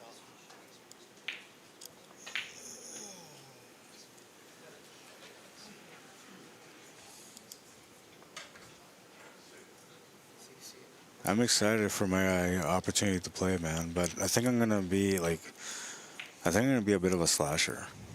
Cause First. at first, yeah. No, after a while, you get comfortable. You start getting comfortable again. But they always, like, the biggest thing that will make it break you is if you can actually see the half ball. Yeah. So when I look, like I'm a huge fan of Karen Billiards, the ones without the pockets, right? And so when I look at this game, I think of me trying to play that way by playing this game that way. And I'm not sure if that's going to be good or not, but I see that they do some shots that are similar to it. There are, yeah, absolutely. Like that was a way off that would just be. Now, like, what's really key here is eventually you want to get that red off that side. For me, the most fascinating shot will probably be the short Jenny because it looks like an impossible shot, but like you just get it in the pocket, right? Once you see it, And the drop cannons too. I love the drop cannons, how they hit it perfect. once you see the short jennies, like, it's automatic. Oh, okay. Yeah, that's what they look like when they're shooting them. Yeah. Even the long jennies, I mean, they can end I tried a shot where like the object ball's against the rail up here, and then the cue ball down on the D, and you hit it with a little touch of right, so that it wraps on onto the cushion, right? I hit the horns 3 times, man, but I couldn't make the shot. So close. yeah, like that one, you practice sometimes, you can definitely pull it off. Well, when I'm watching these top players play, like one thing I see is that they actually work specific shots because when they have those specific shots, they're clean every time they're clean, and that tells me that they work on it. See, a typical player would have played it in off instead of a pot. Another thing I notice is that stroke execution and stroke speed changes the shot a lot. If you're going to use an 8-ball stroke, you'll definitely be hacking and slashing in this game. Yeah. Also helps to have a good snooker key too. Oh, my goal is to get a century in my first year. If I can do that, I know that I can play the game. I've been playing this since 2014. Yeah. I think the highest I ever ran was like 70. Oh, yeah? But Yeah. it took like 6 years. Yeah, yeah. About that. It's not easy, man. But I have a little bit of discipline because I have a snooker background, right? So and I know how to get centuries on the snooker table. So I think that I'll have the mentality to approach it, but I don't think I'll hit it the first year. But I just want to put that goal there, so I try hard. Yeah. Be nice. Then maybe they're gonna have to find somebody else to stream this event next year because I'm gonna be playing and winning it. Nah, see, now I'm talking like a pool player, Now, winning a world championship in my first year. yeah, unless like someone streams it, but I don't know if there's anybody else in the city that streams events. Yeah. So, I'm glad to have the opportunity to be here, man.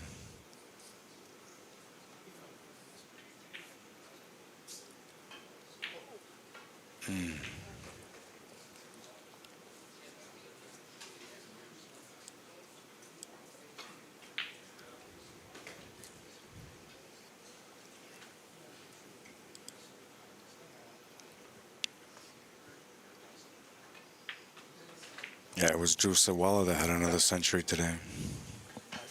SITWALA, he had a century today.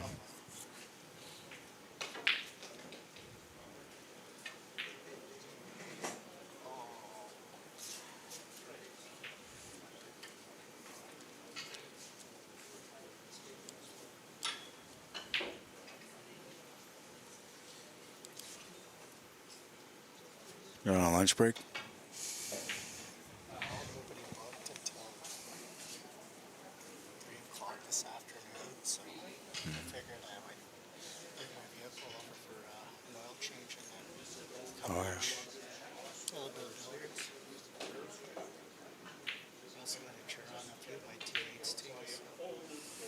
Who you play with? I play with Marvin and Alan. Oh, you guys play on Wednesdays?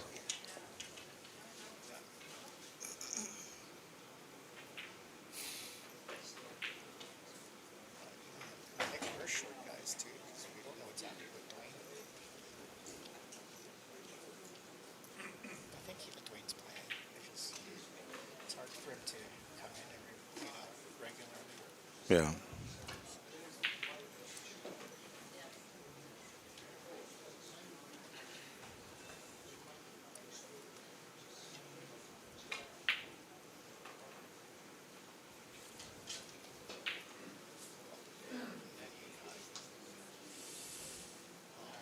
Hey, what's that, the 10 hazard, 15 hazard warning rule? Okay, so the 10 hazards. Okay, so a hazard is 10 consecutive shots, or 15 consecutive shots. Mm-hmm. You have to play a cannon somewhere in between. You can't just have like All in us? if you go 15 shots consecutive without a cannon. So if you do it in off or a pot, Yeah. then it's a foul.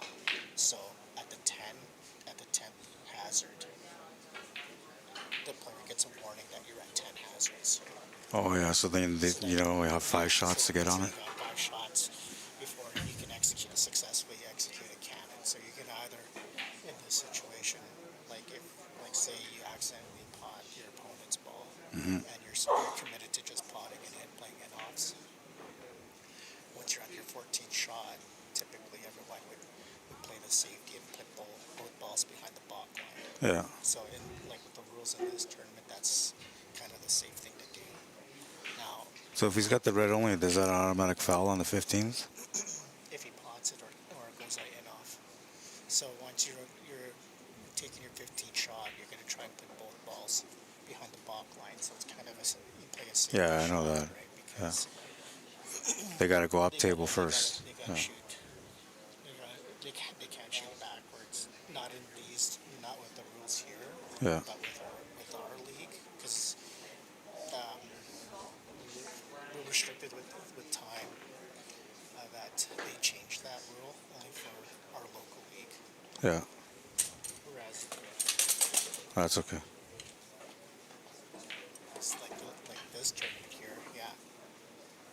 If you put both balls in block, Yeah. your opponent is in hand, but they have to shoot forward.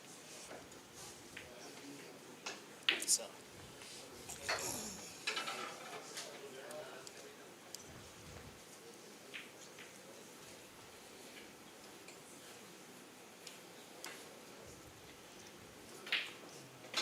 All right, so we're at the 3-minute mark. This match will be done in about 3.5 minutes. I added the timer there just so I can keep up with the time. Yeah. I worked hard on this, man. I worked really hard on this, all the graphics, everything. I'm happy with the way it looks. Yeah. Oh, no, it's actually good. Yeah. So now you know the 10-15 hazard. Yeah, that was important because I didn't really know. It was explained to me by Steve Cowie, but I remember what he said that day, but I don't remember, right? And so one of the things I was trying to figure out was that, and then the other thing I was trying to figure out, which I asked him earlier today, was if somebody starts from the beginning of the match to the end of the match on a 60-minute match, and they have control of the table the whole time, and they get to like 900 plus points. When the time stops, are they allowed to keep going, or did they cut off the record and they don't give a chance at the record? And then I said, so if they let them keep going, does that record count? And it doesn't. So as soon as the time stops, you can be at 999. You have to stop. That's the Yeah. Yeah, there's also another. I don't know if this rule applies to this tournament, but there's another rule too. Hmm. You can't do 5 consecutive cannons. Oh, that's interesting. Well, I mean, because no one's ever been in that situation. Like, Yeah. no one ever follows it, but apparently that's one of the rules too. so that has to be because of Walter Lindrum. Can you what? Oh, absolutely. Yeah, they're high up. Yeah. So. Yeah, Walter Lindrum used to do like nursery cannons, and he would do nursery cannons from left to right, right? And so I know that they changed the rules because of him, and it's probably because of that. Yeah. So 75 cannons, they forced him to go somewhere else. But from what I heard is they changed the rules 3 separate times, and each time they changed the rules, he kept getting 1,000 points anyway. Yeah. He was just that good. Yeah. So. And then there's the number 1 guy, Dave Kashi, I think his last name is. Apparently he's just as good. Yeah. They say that like he cleans up wherever he goes. Yeah. Never had a chance to watch him play yet, but I'm gonna watch him after this event is done. Nice, yeah. You just appreciate like when you see a lot of like top players like that. Yeah. What they can do. I think it's amazing that we have the world number 2 and number 3 here. It's crazy Yeah. to be able to witness that. I think they offer lessons throughout the tournament as well. So you could pay. I think it's like $150 an hour, or I can't remember how much it is. Mm-hmm. And they actually really break down some of the simple fundamentals. I think one of the key things like a lot of amateurs do Yeah. is that they actually don't. They Come on, actually gentlemen. This round's down 12 o'clock. is that And I'm currently when needing 2 volunteer referees. if they're shooting up their object ball, they're not actually like lining up to see exactly where that object ball is traveling. Yeah. They're too focused on. They're just on executing the pot or executing the can or the in-off, and they're not putting enough emphasis on where exactly that contact point as to where that object ball is traveling. Yeah. Right? So, it's a lot of. Another thing though is like, so what you learn here as far as what you can do with a cue ball, like it just doesn't apply on 8 ball. It just it can't, because the size difference, the weight difference. So and no, I don't mean like all the general like the in-offs, but I'm saying like when guys hit a ball like 3/4 full and get that spin to take off, you can't really do that in 8 ball because the ball is thicker, so the tangent line changes a little bit. A little bit. Yeah. Unless you play like natural half balls. Yeah. I'll tell you this, like there'll be situations that'll come up in an 8-ball game where you're stuck in a tough situation. Yeah. But then when you start applying a bunch of these 8-ball principles or these billiard principles, you just naturally start seeing like a couple of these outs that you would never really dissect when you just concentrate on just potting and playing safeties. There'll be times you'll come across an ugly situation that you're shooting at your object ball and you're like, wait a second, I can actually like shoot that thing on and play a half ball and it's a natural. Yeah, I do that a lot. I play a lot of cannon shots and 8 ball because it just gets you out of trouble. It's either that or a bank, right? And I'm not very good at banks, so I just play the cannons. Yeah, those takes a lot of practice and discipline, especially if you're playing that diamond system. I do notice little things like sometimes you gotta do the cannon and it's gotta be just like a little caress shot. So then like those ones, you either have to put a little bit more speed or hit it thinner with lower speed, and like they'll work, right? So I know it can work, but like I find them different, man, because I played for a little bit only the other day on these tables, and I can see like the spins just work a little different. They work a little different. They grab more. Yeah, they grab more, and a lot of it's because of the felt, right? Like the bays. Obviously the weight of the balls play a big factor too. So. Yeah. Cool, man. Well, I gotta find out what my next match is. All right, man. Thanks for giving me that info. I appreciate it, man. I'm looking forward to playing for real. Dude, it's a fun game. I'm gonna chase centuries like crazy.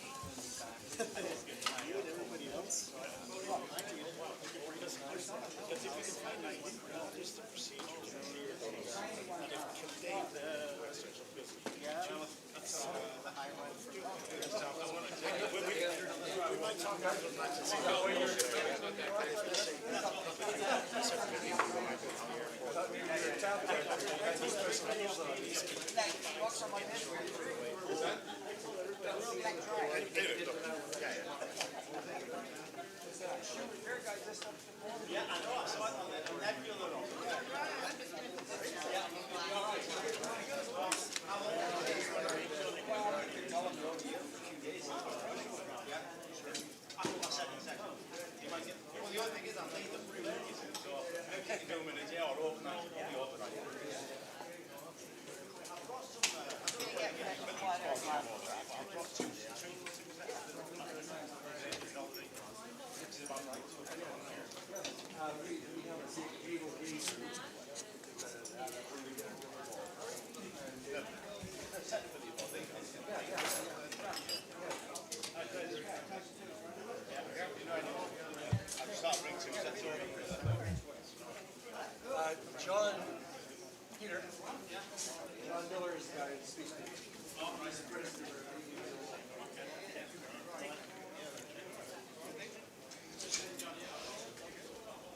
All right, so this is going to be your next matchup. I just got to finish setting it up here.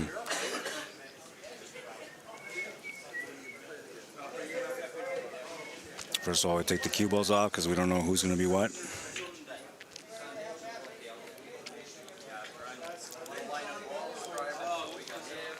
All right, so that's the matchup.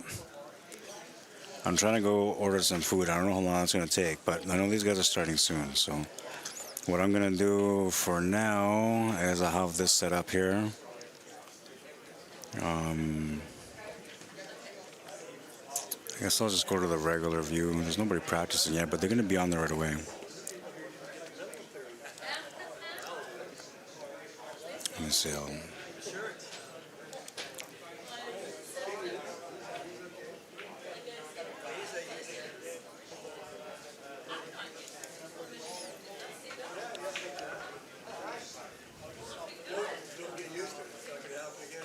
I should have stopped the stream and restarted, but I'm going to go one more match and then I'm going to stop it. I also want to see if I can go and pick up some equipment so I can get these, the referees that come to the table mic'd up. But I have to go pick that up. And I don't know if I'm going to find the time because these matches are all like back to back to back.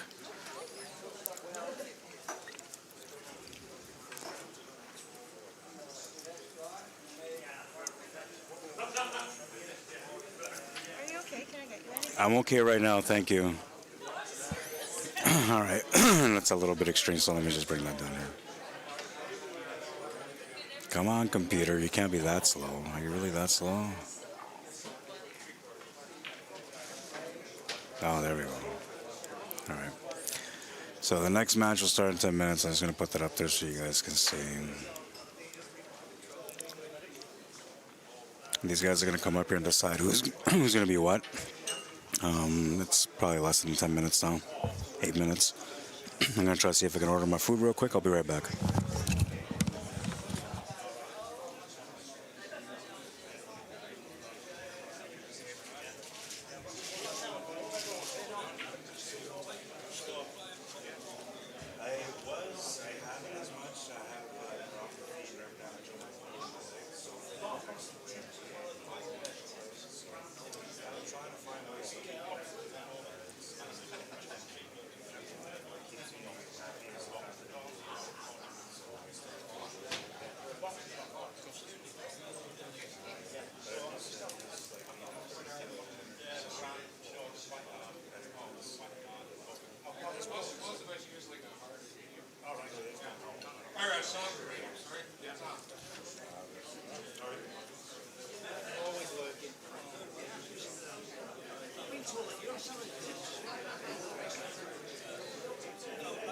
Just grand ones.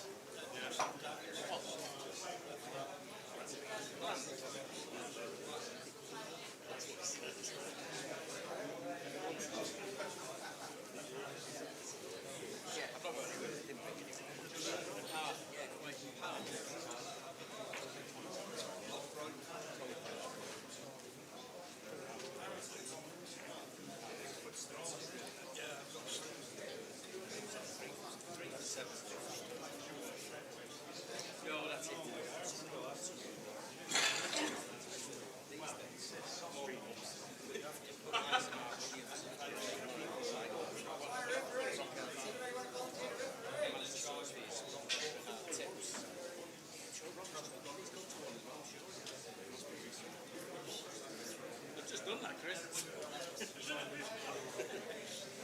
No problem doing it. No harm in doing it twice.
I'm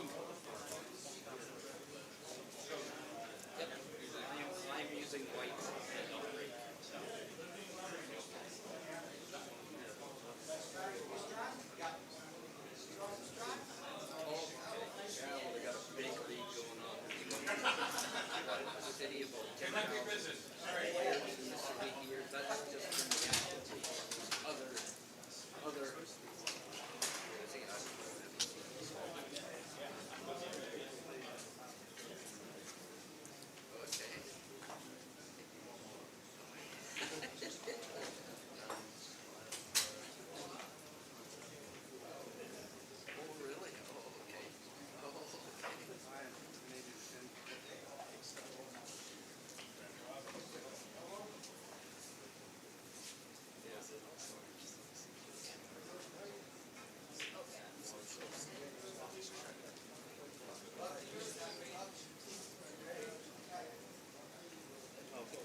We don't have a referee here. He's coming.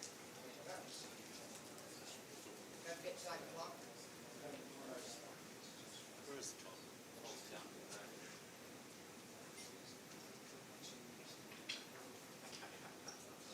All right, everybody. What's got now? Good luck.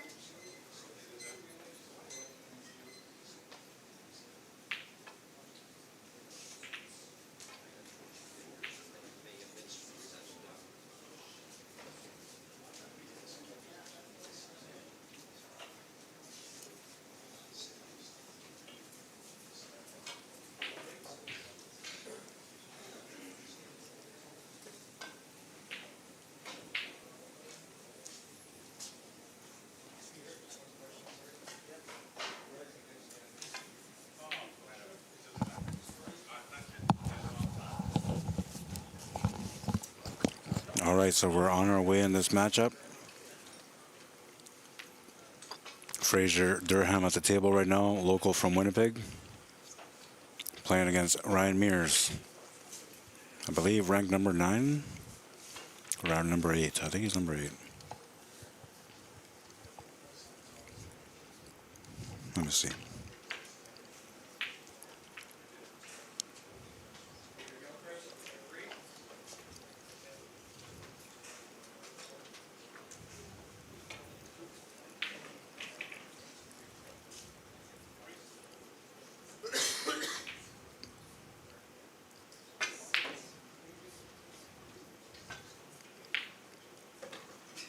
No, he's number 11, sorry. Number 11 in the world.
Smooth stroking so far for Ryan.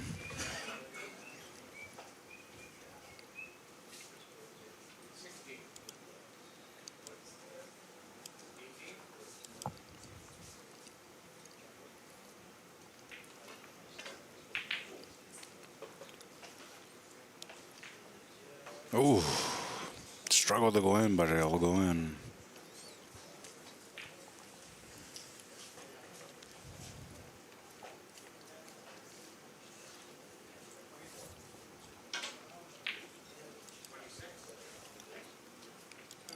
haven't been doing comments, so I apologize for that, but let's check it out. Thanks, Gord Kerr. On Facebook, Matt Crawford says, I know a lot of pool, but I'm lost here. I'm trying my best to explain everything. I'm going to go through that again. I'll show you guys the point system and that so you understand a little bit better. How you doing, Patrick Neal? What is the name of this game? This one is called English Billiards. And the cloth, I'm not sure. I'm not sure, actually. But it's a good quality cloth for sure. Right, Wayne Moore, thank you. Let's go check out YouTube. How you doing, Ron? Says hi, Rod. Mario Bro says, should mic up the ref for table one? Yeah, I'm trying. I don't think they have anything in the budget, so I'm gonna go rent them myself to do it. But I need to find a way to get away from here, which I haven't been able to do yet because every match is right after the other. RK9, how you doing? Says, well done on running this live. If you get a chance to talk to Rob Hall, it would be great for Rob to maybe join in on the commentary. Okay, yeah, that's cool. I like that idea. That's really good. We're going to do that. On Rob Hall's recent podcast, they mentioned most of the top players are approachable and willing to share their knowledge. Yeah, absolutely. George, how you doing? Welcome to the stream.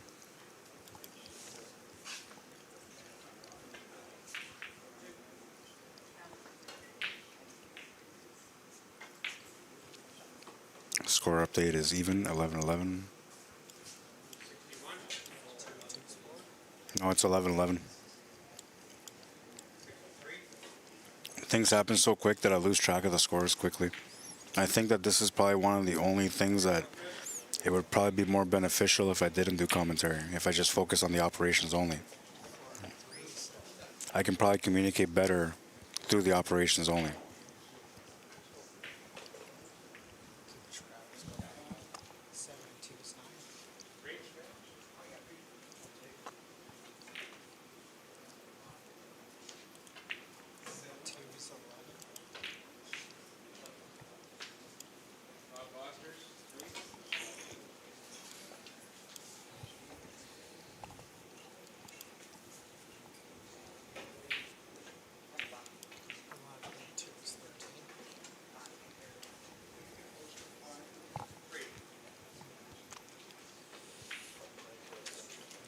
Got an in-off or a counter opportunity. Yeah, they usually play the in-off here. I know that.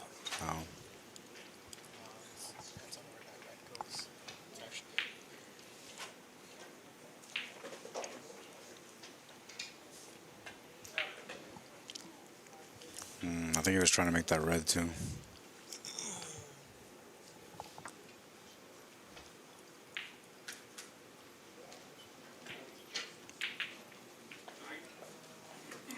Just hit it.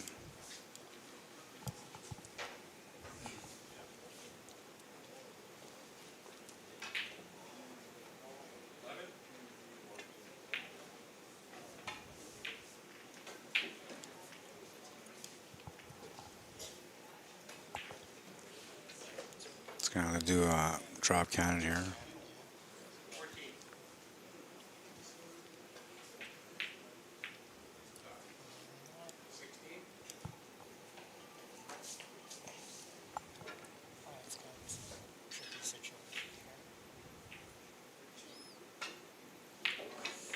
I think this is generally where they go off the rail or off the cushion back into it, right? There's some players who will take they have a way of shooting it where they fall through the red and then make the cannon. But I think at this point it's not straight enough to actually pull that shot off. Yeah. Yeah, usually when they do it, they're a little bit closer too. It's a little more straight on. But, yeah, it looks like he'll probably fall through. He'll fall off through the red. These long cues are the reason why I learned to be ambidextrous. Yeah. I just don't like them. It feels so weird. And then generally, like everywhere I go and they have these cues, they always have the worst tip with the worst shape on it.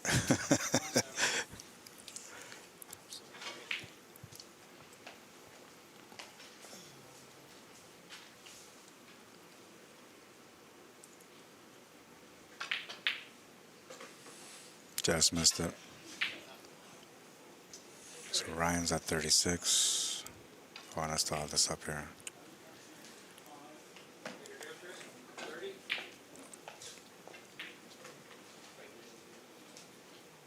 Come on, computer.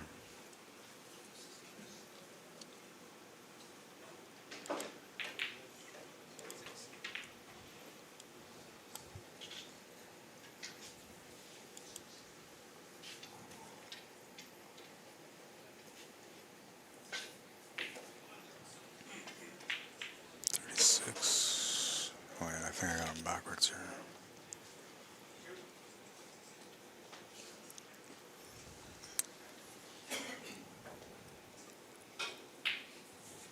Okay, no, that's right.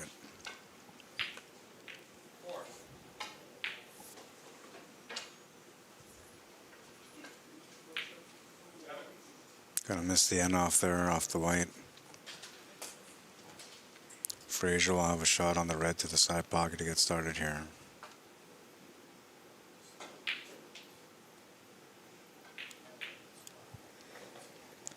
Phil Johnson, the referee in this one. What's that?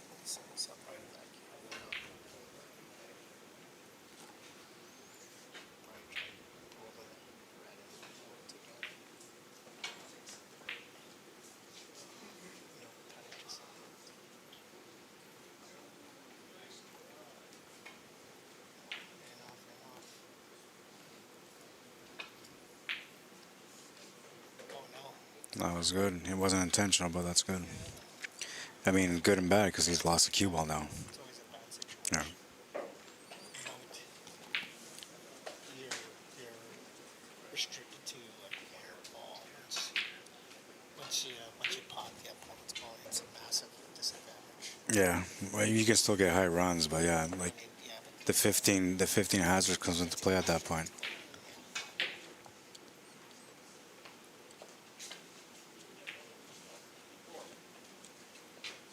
In some situations, say like you're at the tail end of your match, and then you probably need like maybe a 20 run. That'd be an ideal time to just pot that ball and just, the red is in a good situation where you get a lot of points in on playing the off or in the pot. You just run 20 and then run 20 or 30 and just finish that match off.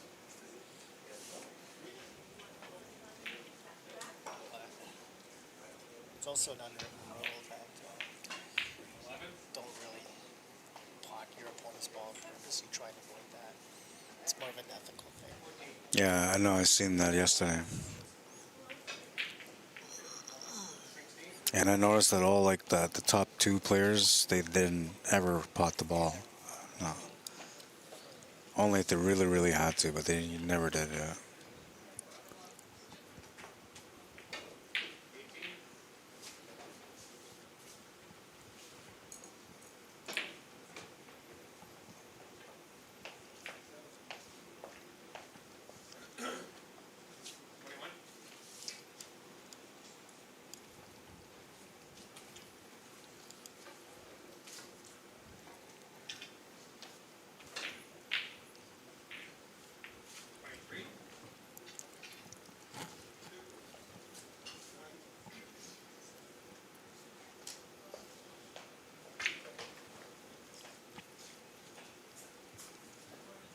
So when you're playing, do you care about the weight of the object ball, how far it goes? Are you trying to calculate that, or are you just trying to make? You have to try and calculate it. Okay. Because you might be in situations, especially if you're a game ball player, you have the touchdown. Yeah. Like on a 12-foot table, sometimes, like you're just focused on just executing the shot. So instead of just altering the weight or your stroke, you just kind of just stroke right through it just to make the pot, and then you're going to go back 2 rails just to try and put everything in place. I mean, it really depends on the player too. Sometimes you might be in a situation where you kind of have to put a firm shot into it. I've seen some guys that will play the Reds like just try and get everything back into the head of the table. Yeah.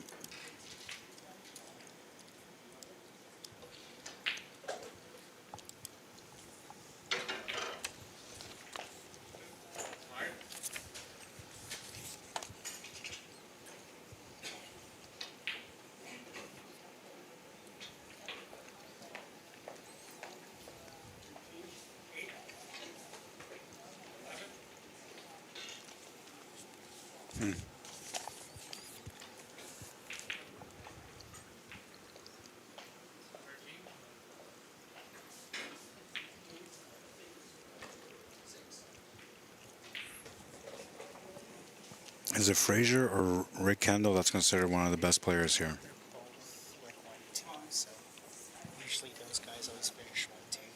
Yeah.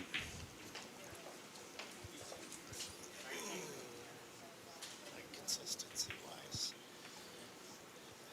I'm putting 3-0 as the most consistent. Love the way Peter Gilchrist plays.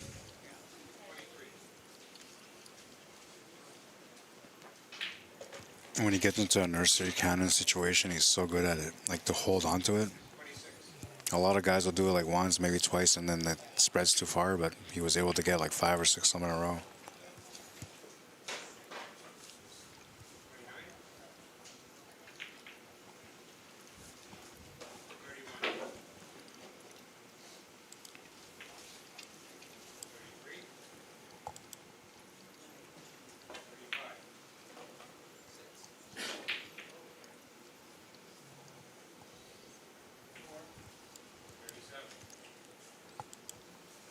Correcting the scores because I had the wrong score there.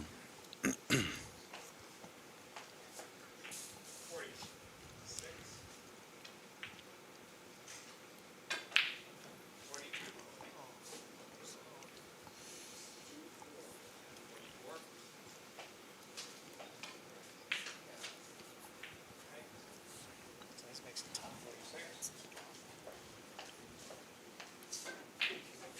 Yellow.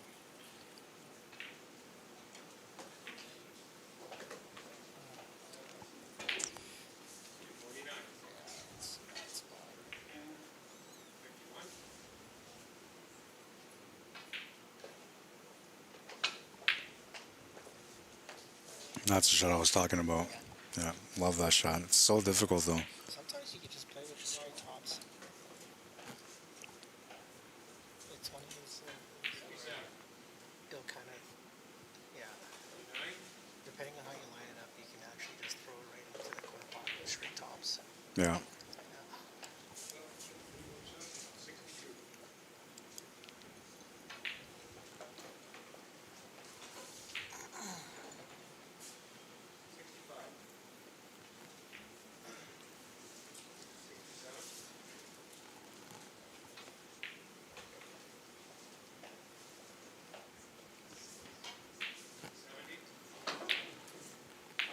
Oh, that range. That was good, yeah.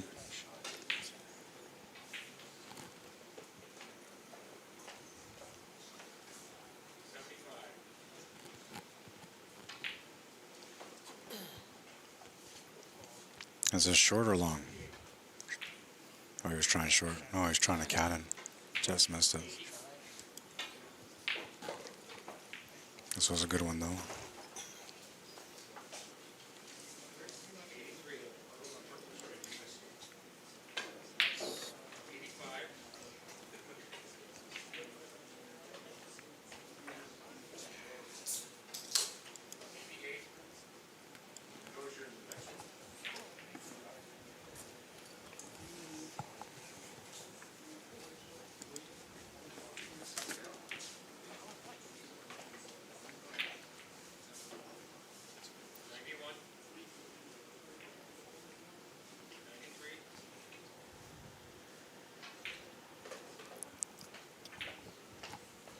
Oh, that looked like a routine shot.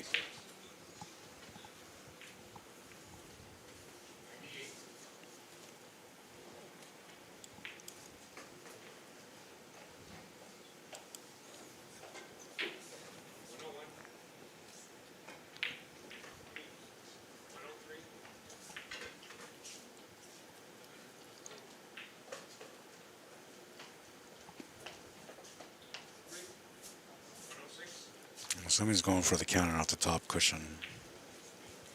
Yeah.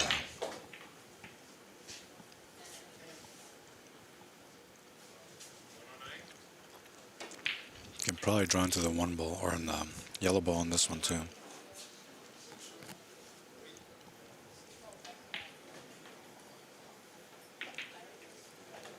He's gonna go in off instead.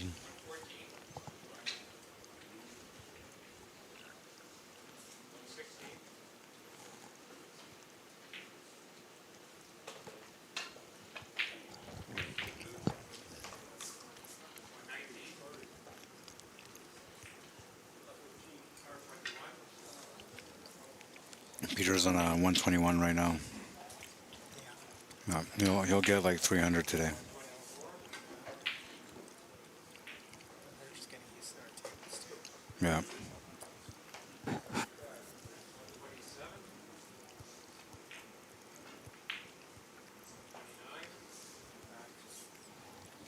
You know, the way he plays, it makes it look so like effortless, so natural. Just so like you can tell the stroke is just so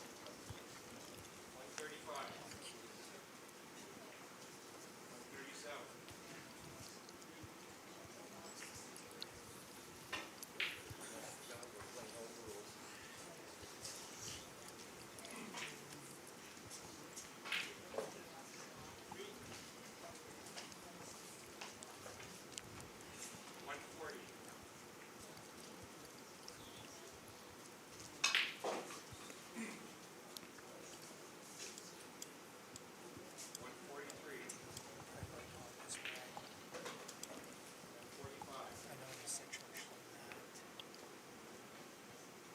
I'll probably try and pot that rather than try and play an end off, just get that yellow one. The only problem is, if you're off angle, you kind of have to put a first stroke on it. You might put that yellow back on the way. Yeah.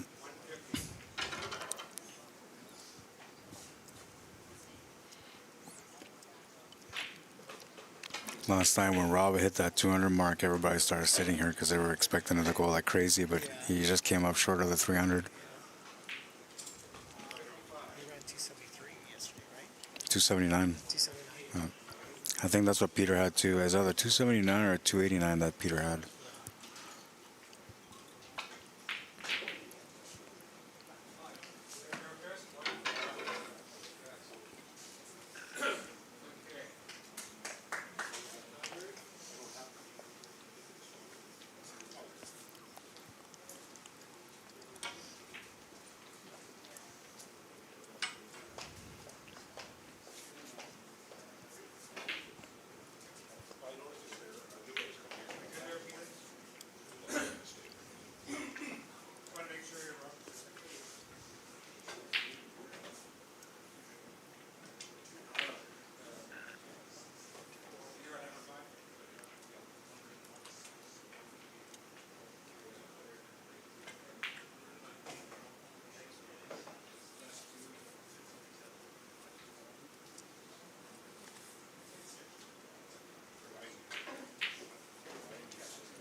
Let's see.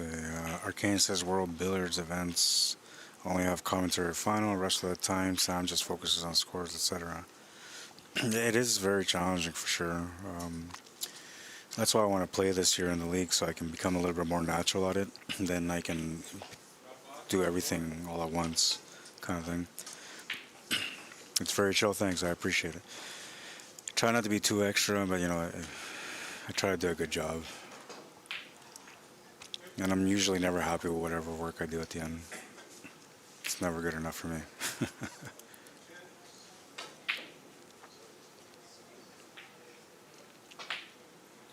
All right, So 88.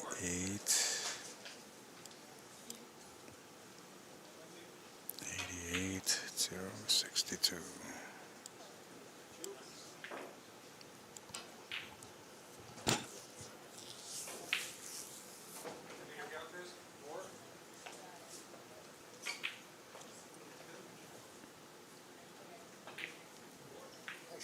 Very good cannon.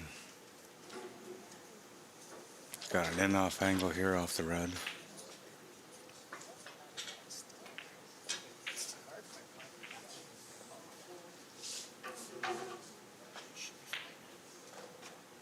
Red's trying to go to the side pocket, but it'll hit the horn instead. We'll probably continue to play the enough off the red. A few shots.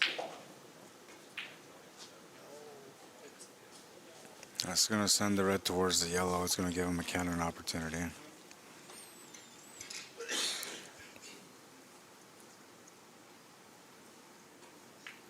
So he has to go off the left cushion and back into the yellow if that's what he's going to play.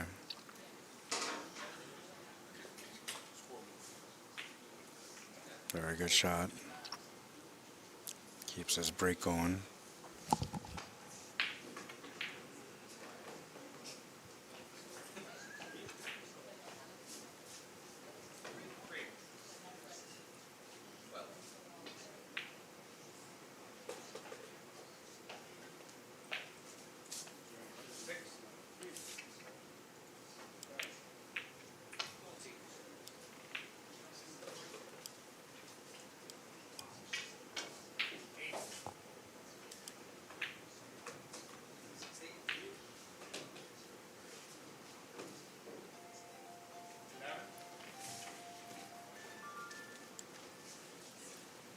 I think he went off the red there for 17, right?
I have no idea what he's on his break here. I know he got 2 points for the yellow there.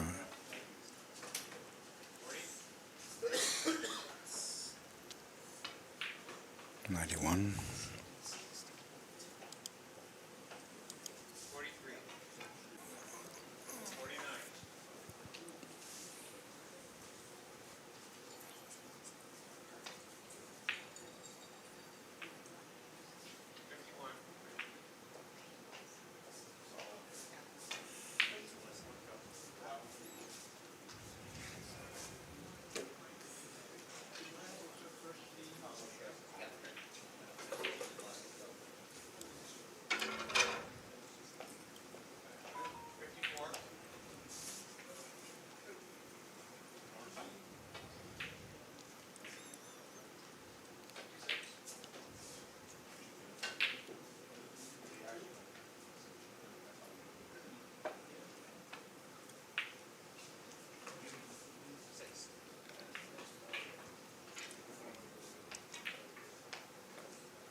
We're now almost at the 30-minute mark. 30 minutes remaining in the match.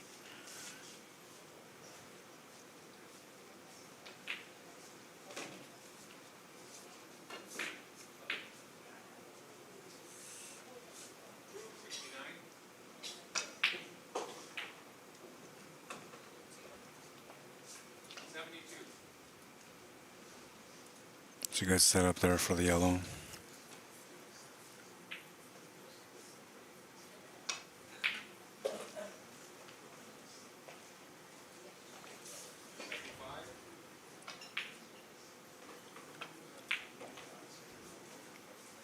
I think he changed where the cue ball was because he was trying to change the direction of the yellow ball. The first line that he had looked like it was pushing the yellow ball towards the pocket. So when he adjusted, he pushed it away from the pocket instead.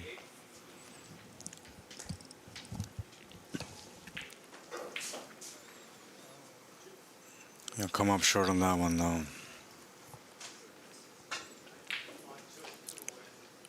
109 for Fraser, currently in the lead.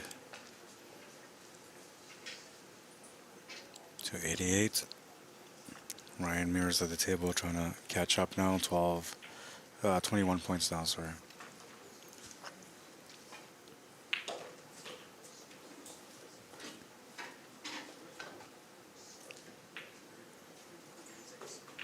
And off the red for 3 more makes it 6.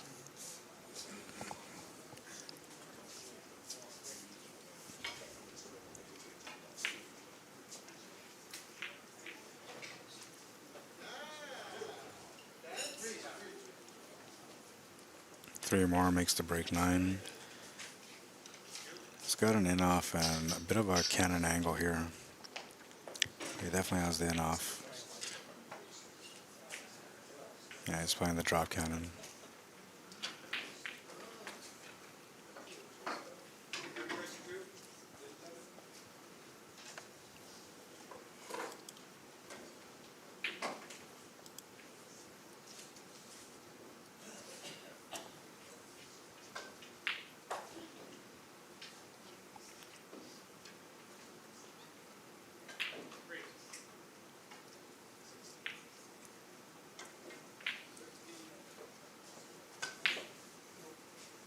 So why did the red get spotted there? Because the white's on the spot? And then it goes on the pink spot after? Yeah, it's going to stay on the pink spot for the first two pots. And then it goes down to the blue, if anything. Okay. Spot after the second. I've never seen the red spotted there before. That was the first time. So anytime the black spot's occupied, or the red spotted, it just goes to the pink. Mm-hmm.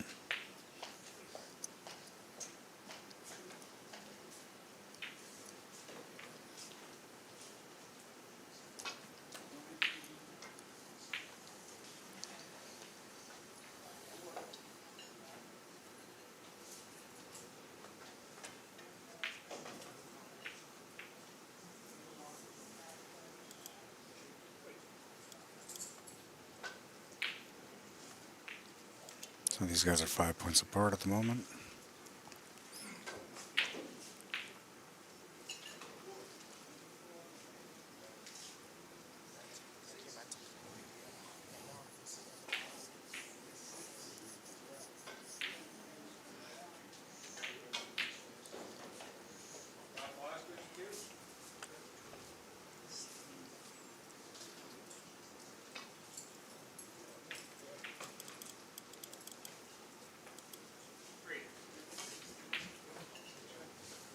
Really tight match, this one so far.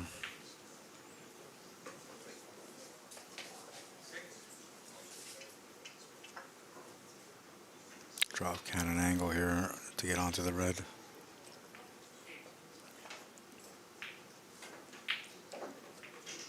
Go for 2 more points.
Two options here. You can go off the yellow or off the red, but he's going off the yellow. The red was there too, but it just didn't really help for position.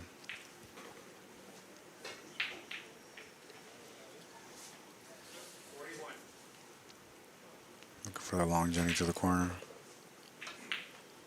No, he's trying to go for the cannon shot.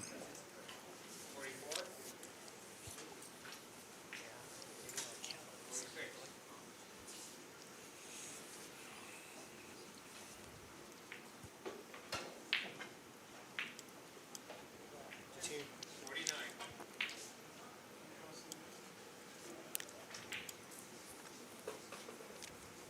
123 to 110. 2 and 2 is 4.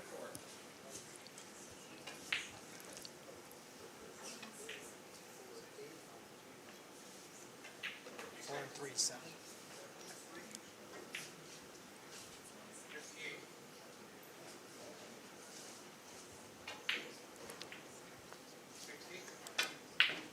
7 and 3 is 10. It's a nice hit off too. Lots of pace on that shot.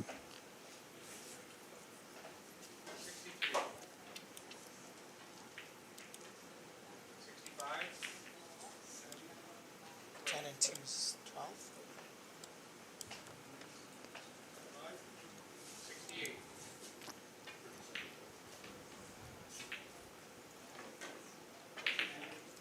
12 and 2 is 14.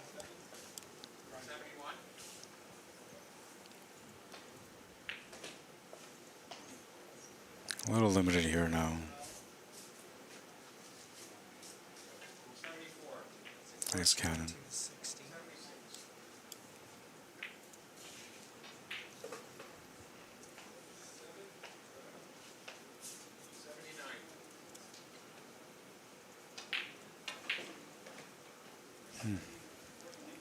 16 scored for Ryan.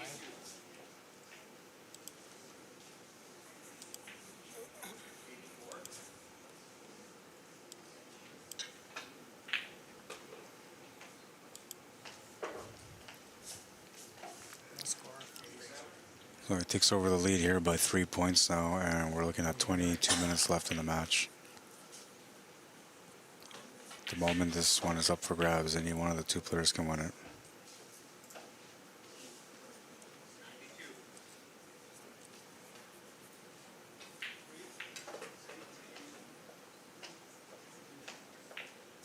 Looking at a line there to see if there's the possibility for him to play the cannon.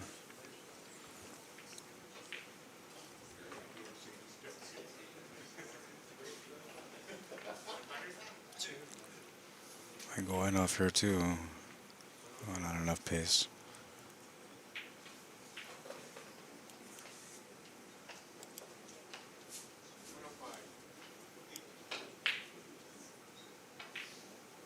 T scored for Fraser. Down by 1 now, or up by 1 in this case because Ryan's at the table. It's going to hit a nice cannon there.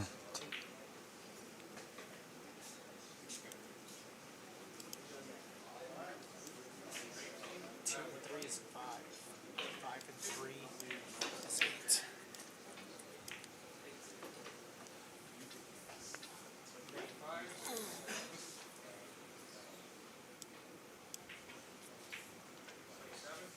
Drop cannon for 2 more points. 8 and 2 is 10.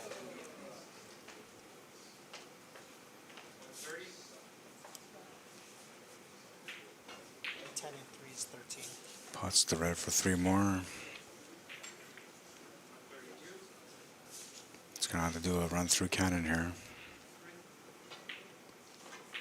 No, he's just going to pot it. 13 and 3 is 16. Thought he was going to go forward there for the run through.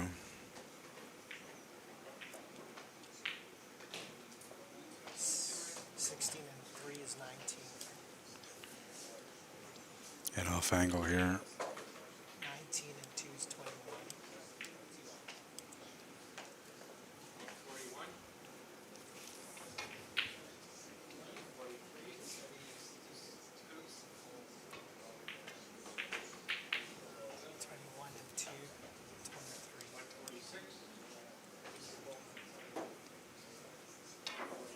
at the 20-minute mark.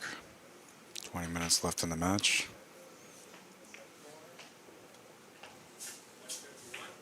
23 and 3, 26.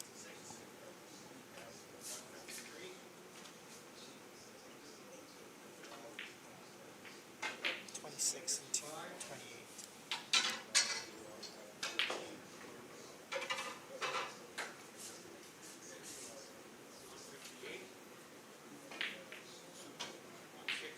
I'm pretty sure Ryan Mears, when he came here last time in 2019, he set his own personal record with like 225 points or something like that. I'm pretty sure. I think I remember that for some reason. 3, 31.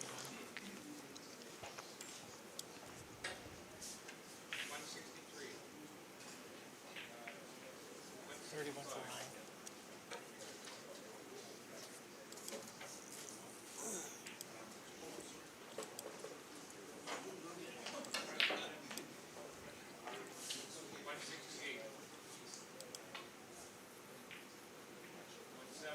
They got 155 over there.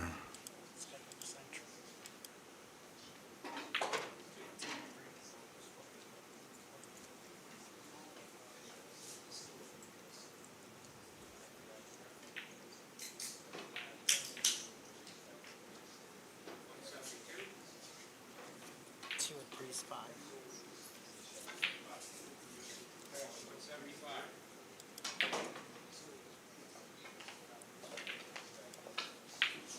5 and 3 is 8.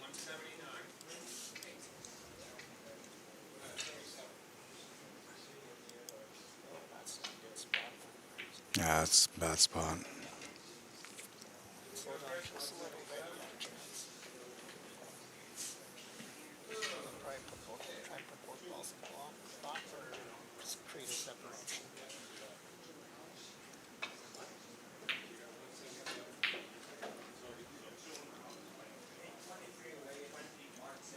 That's not bad. That's good. Little freezer.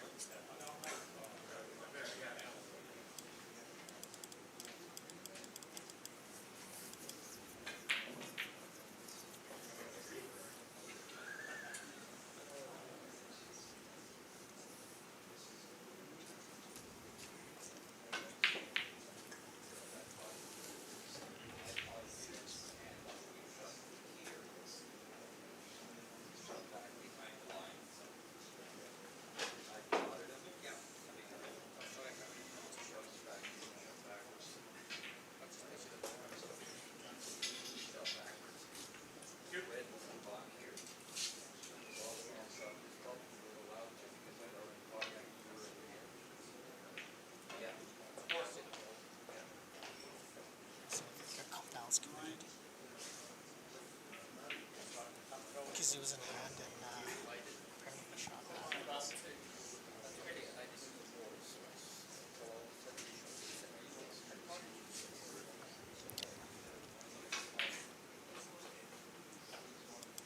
Yeah, so that was a foul. 3.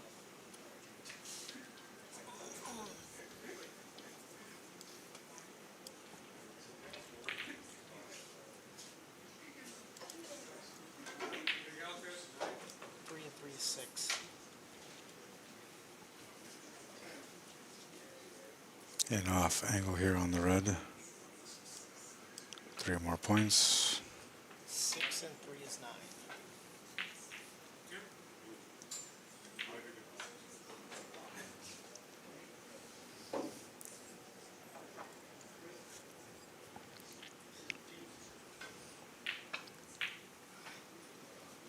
Yeah, so in off there. 12.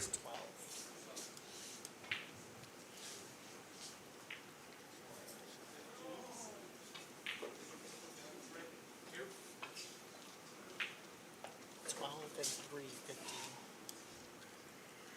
So he's on his fifth hazard right now.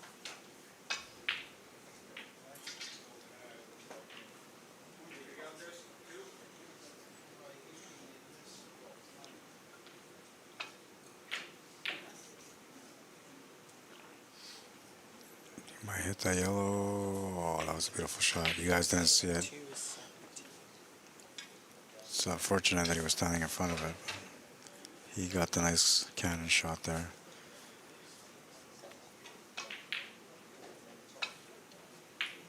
And 3 is 20.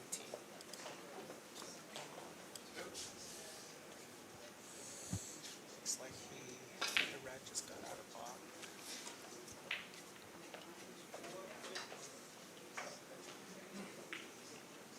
Missed it. Oh, he just hit it. Looked like he missed it there, but he caught a good roll. And then he caught a bad one. Unless he can make this in off, which he does.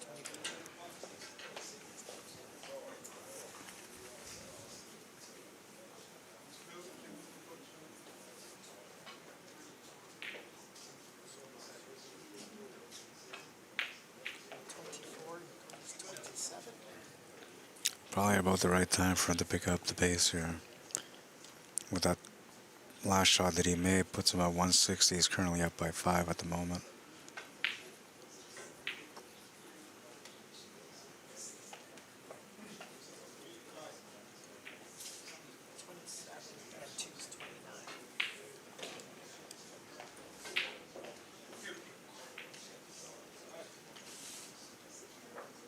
This is tricky too, but he's got to play the cannon here, I believe.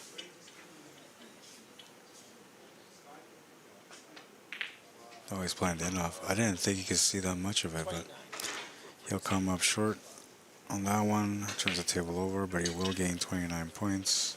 Puts him at 162.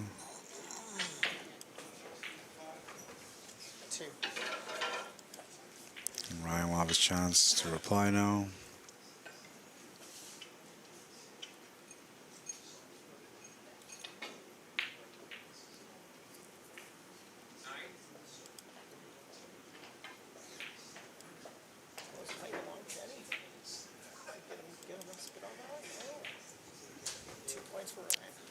That's 2 points for Ryan.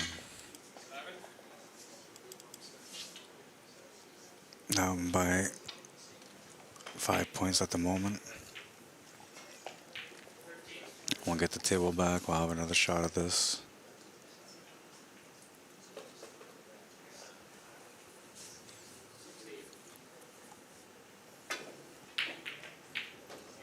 Double kiss is going to change the path of the cue ball.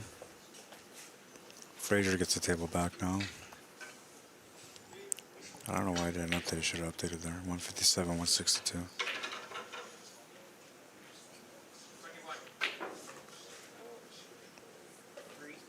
I got 159 for Ryan.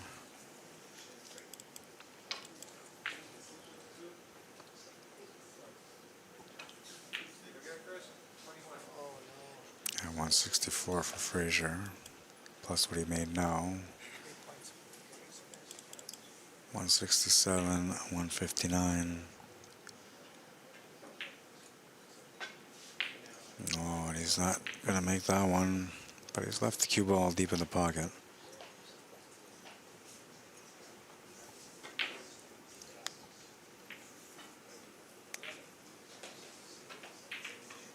He's just going to pot the yellow. Not much you can do there. Takes the 2 points. He's got a good angle here on this red now to continue.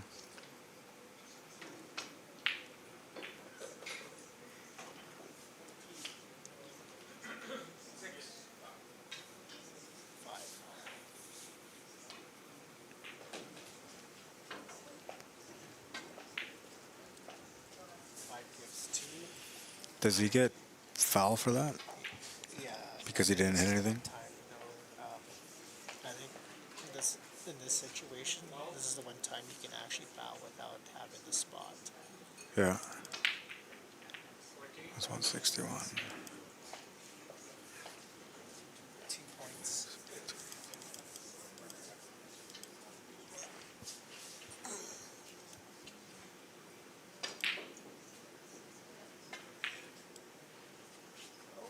Two score.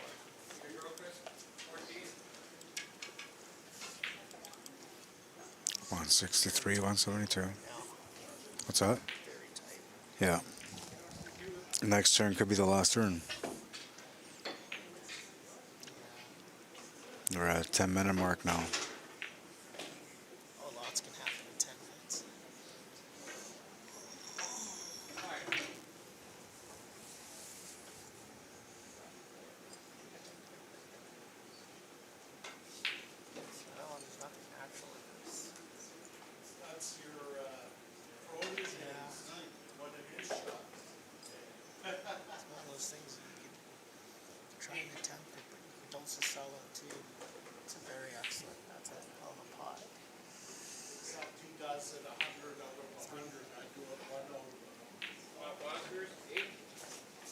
Two more for the Two is cannon. 5.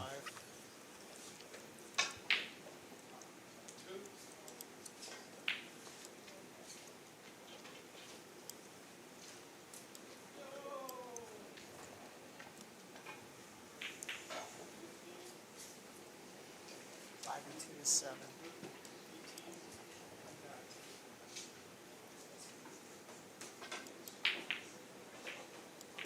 Seven and 3 is 10.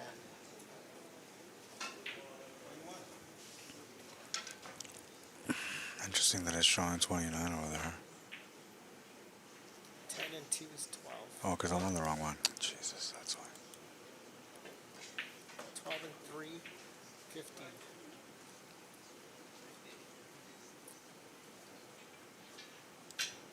Computer's been acting up. I'm definitely stopping the stream after this match.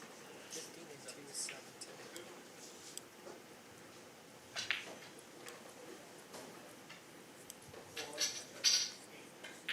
17 and 3 is 20.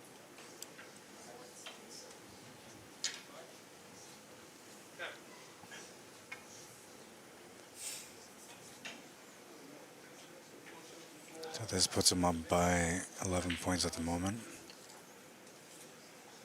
Oh, I'm on the wrong. 20 and 2 is 22. I had the right one, it just wasn't proper.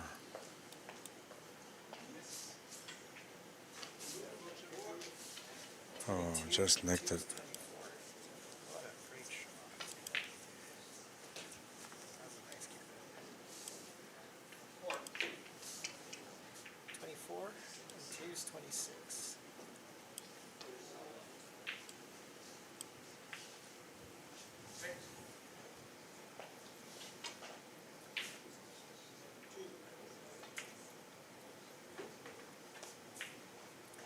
Six and 2 is 28.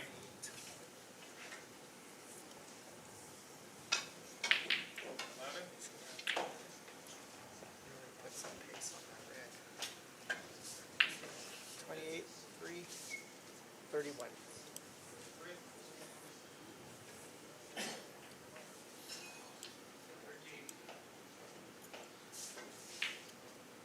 Drop cannon angle here. 31 and 2, 33.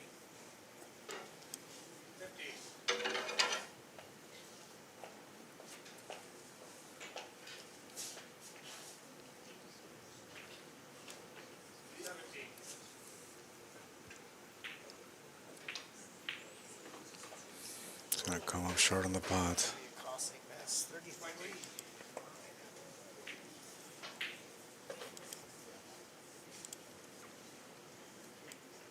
Two.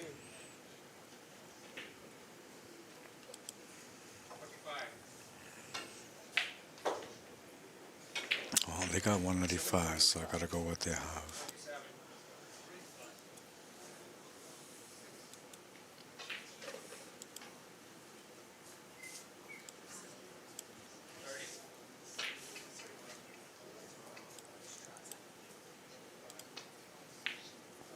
It's 5 scored.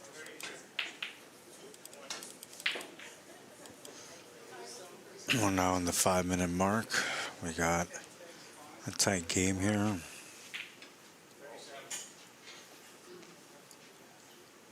Frazier with a possible last turn at the table.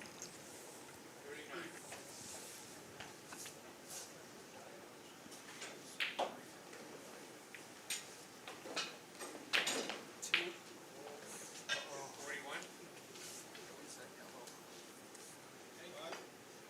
It's going to go just past it. No, it's going to stop just before it.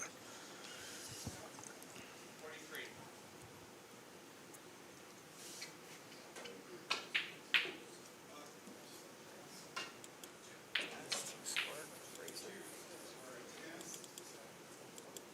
195, 179.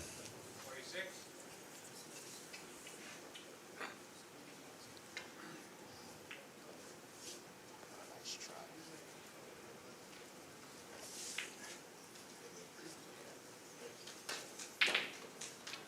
Looking at about 4 minutes left in the match.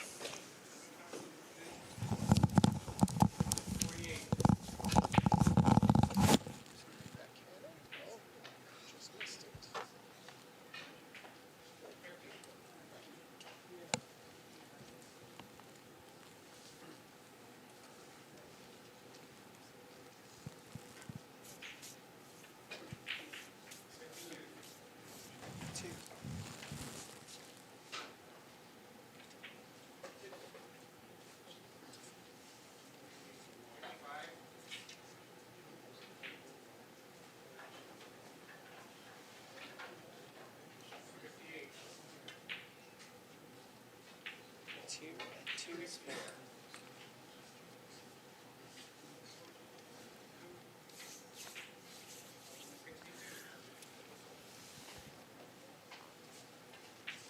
Four, 3, 7.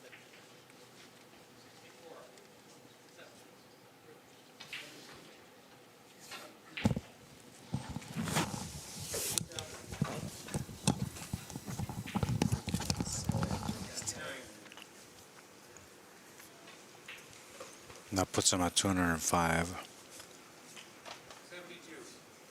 3 minutes left. 10 and 3, 13.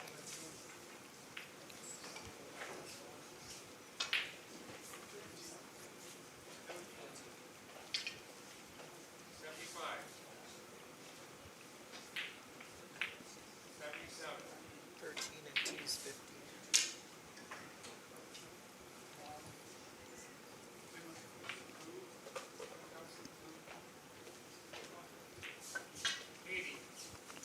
Just missed it.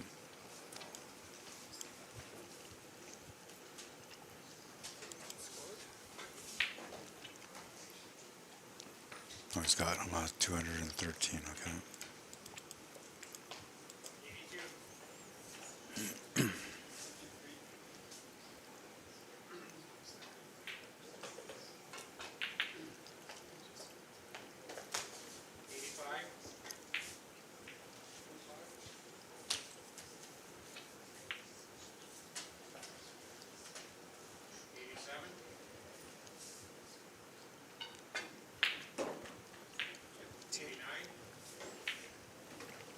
This should be the last turn at the table as far as I see.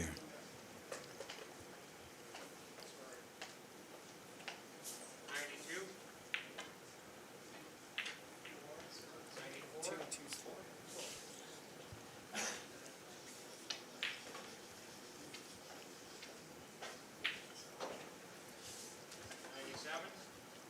4 and 3 is 7.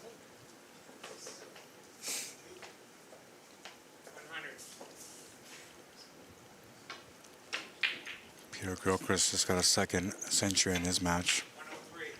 7 and 2 is 9.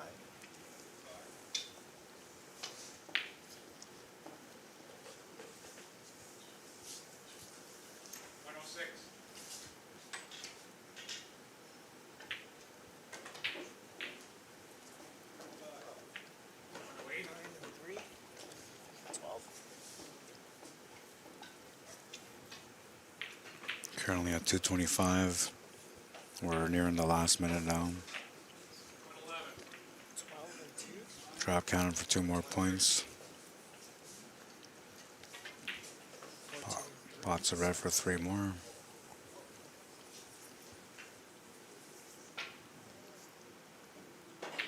17 and 3, 20. He's on it now. He knows that match is coming to an end right away. That would be now. 23.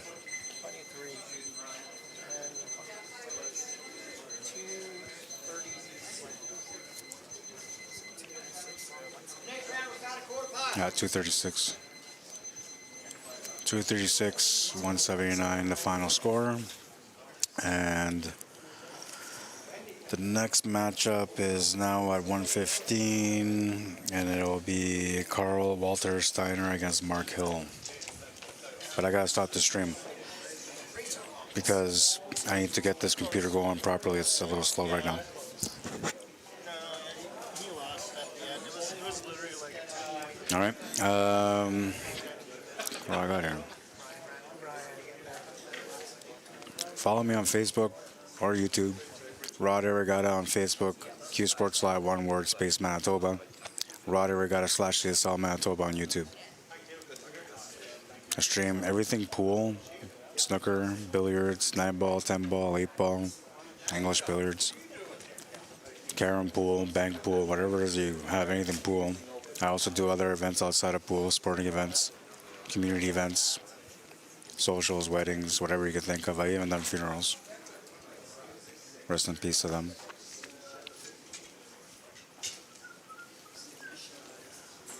Vimy Ridge Payouts.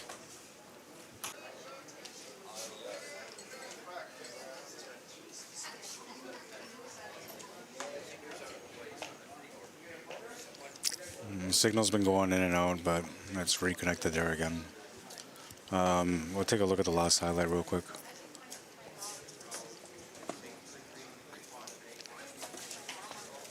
Nice little cannon shot from Fraser Durham.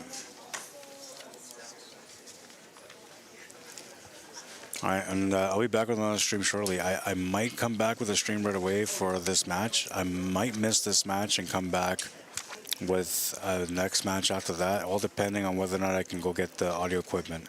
I have to go rent it. I have to drive over there to get it, so that's going to take a little bit of time. So if they say it's okay for me to go rent it and get it, then I'll go and get it. If not, then we'll just have to keep going the way we've been going so far. But the idea of the mic is to mic up the ref so we can hear the points clearly, so we can hear if there's any discretions, anything that happens, you know, that where they have to like talk about it, fouls or whatever. But we'll see what they say. If they say it's good, then I'll go. If not, then I'll be back right away with another stream. All right. You've been watching the Vimy Ridge Classic. It's been a classic so far. Thank you for watching. I'll be back soon. Cheers.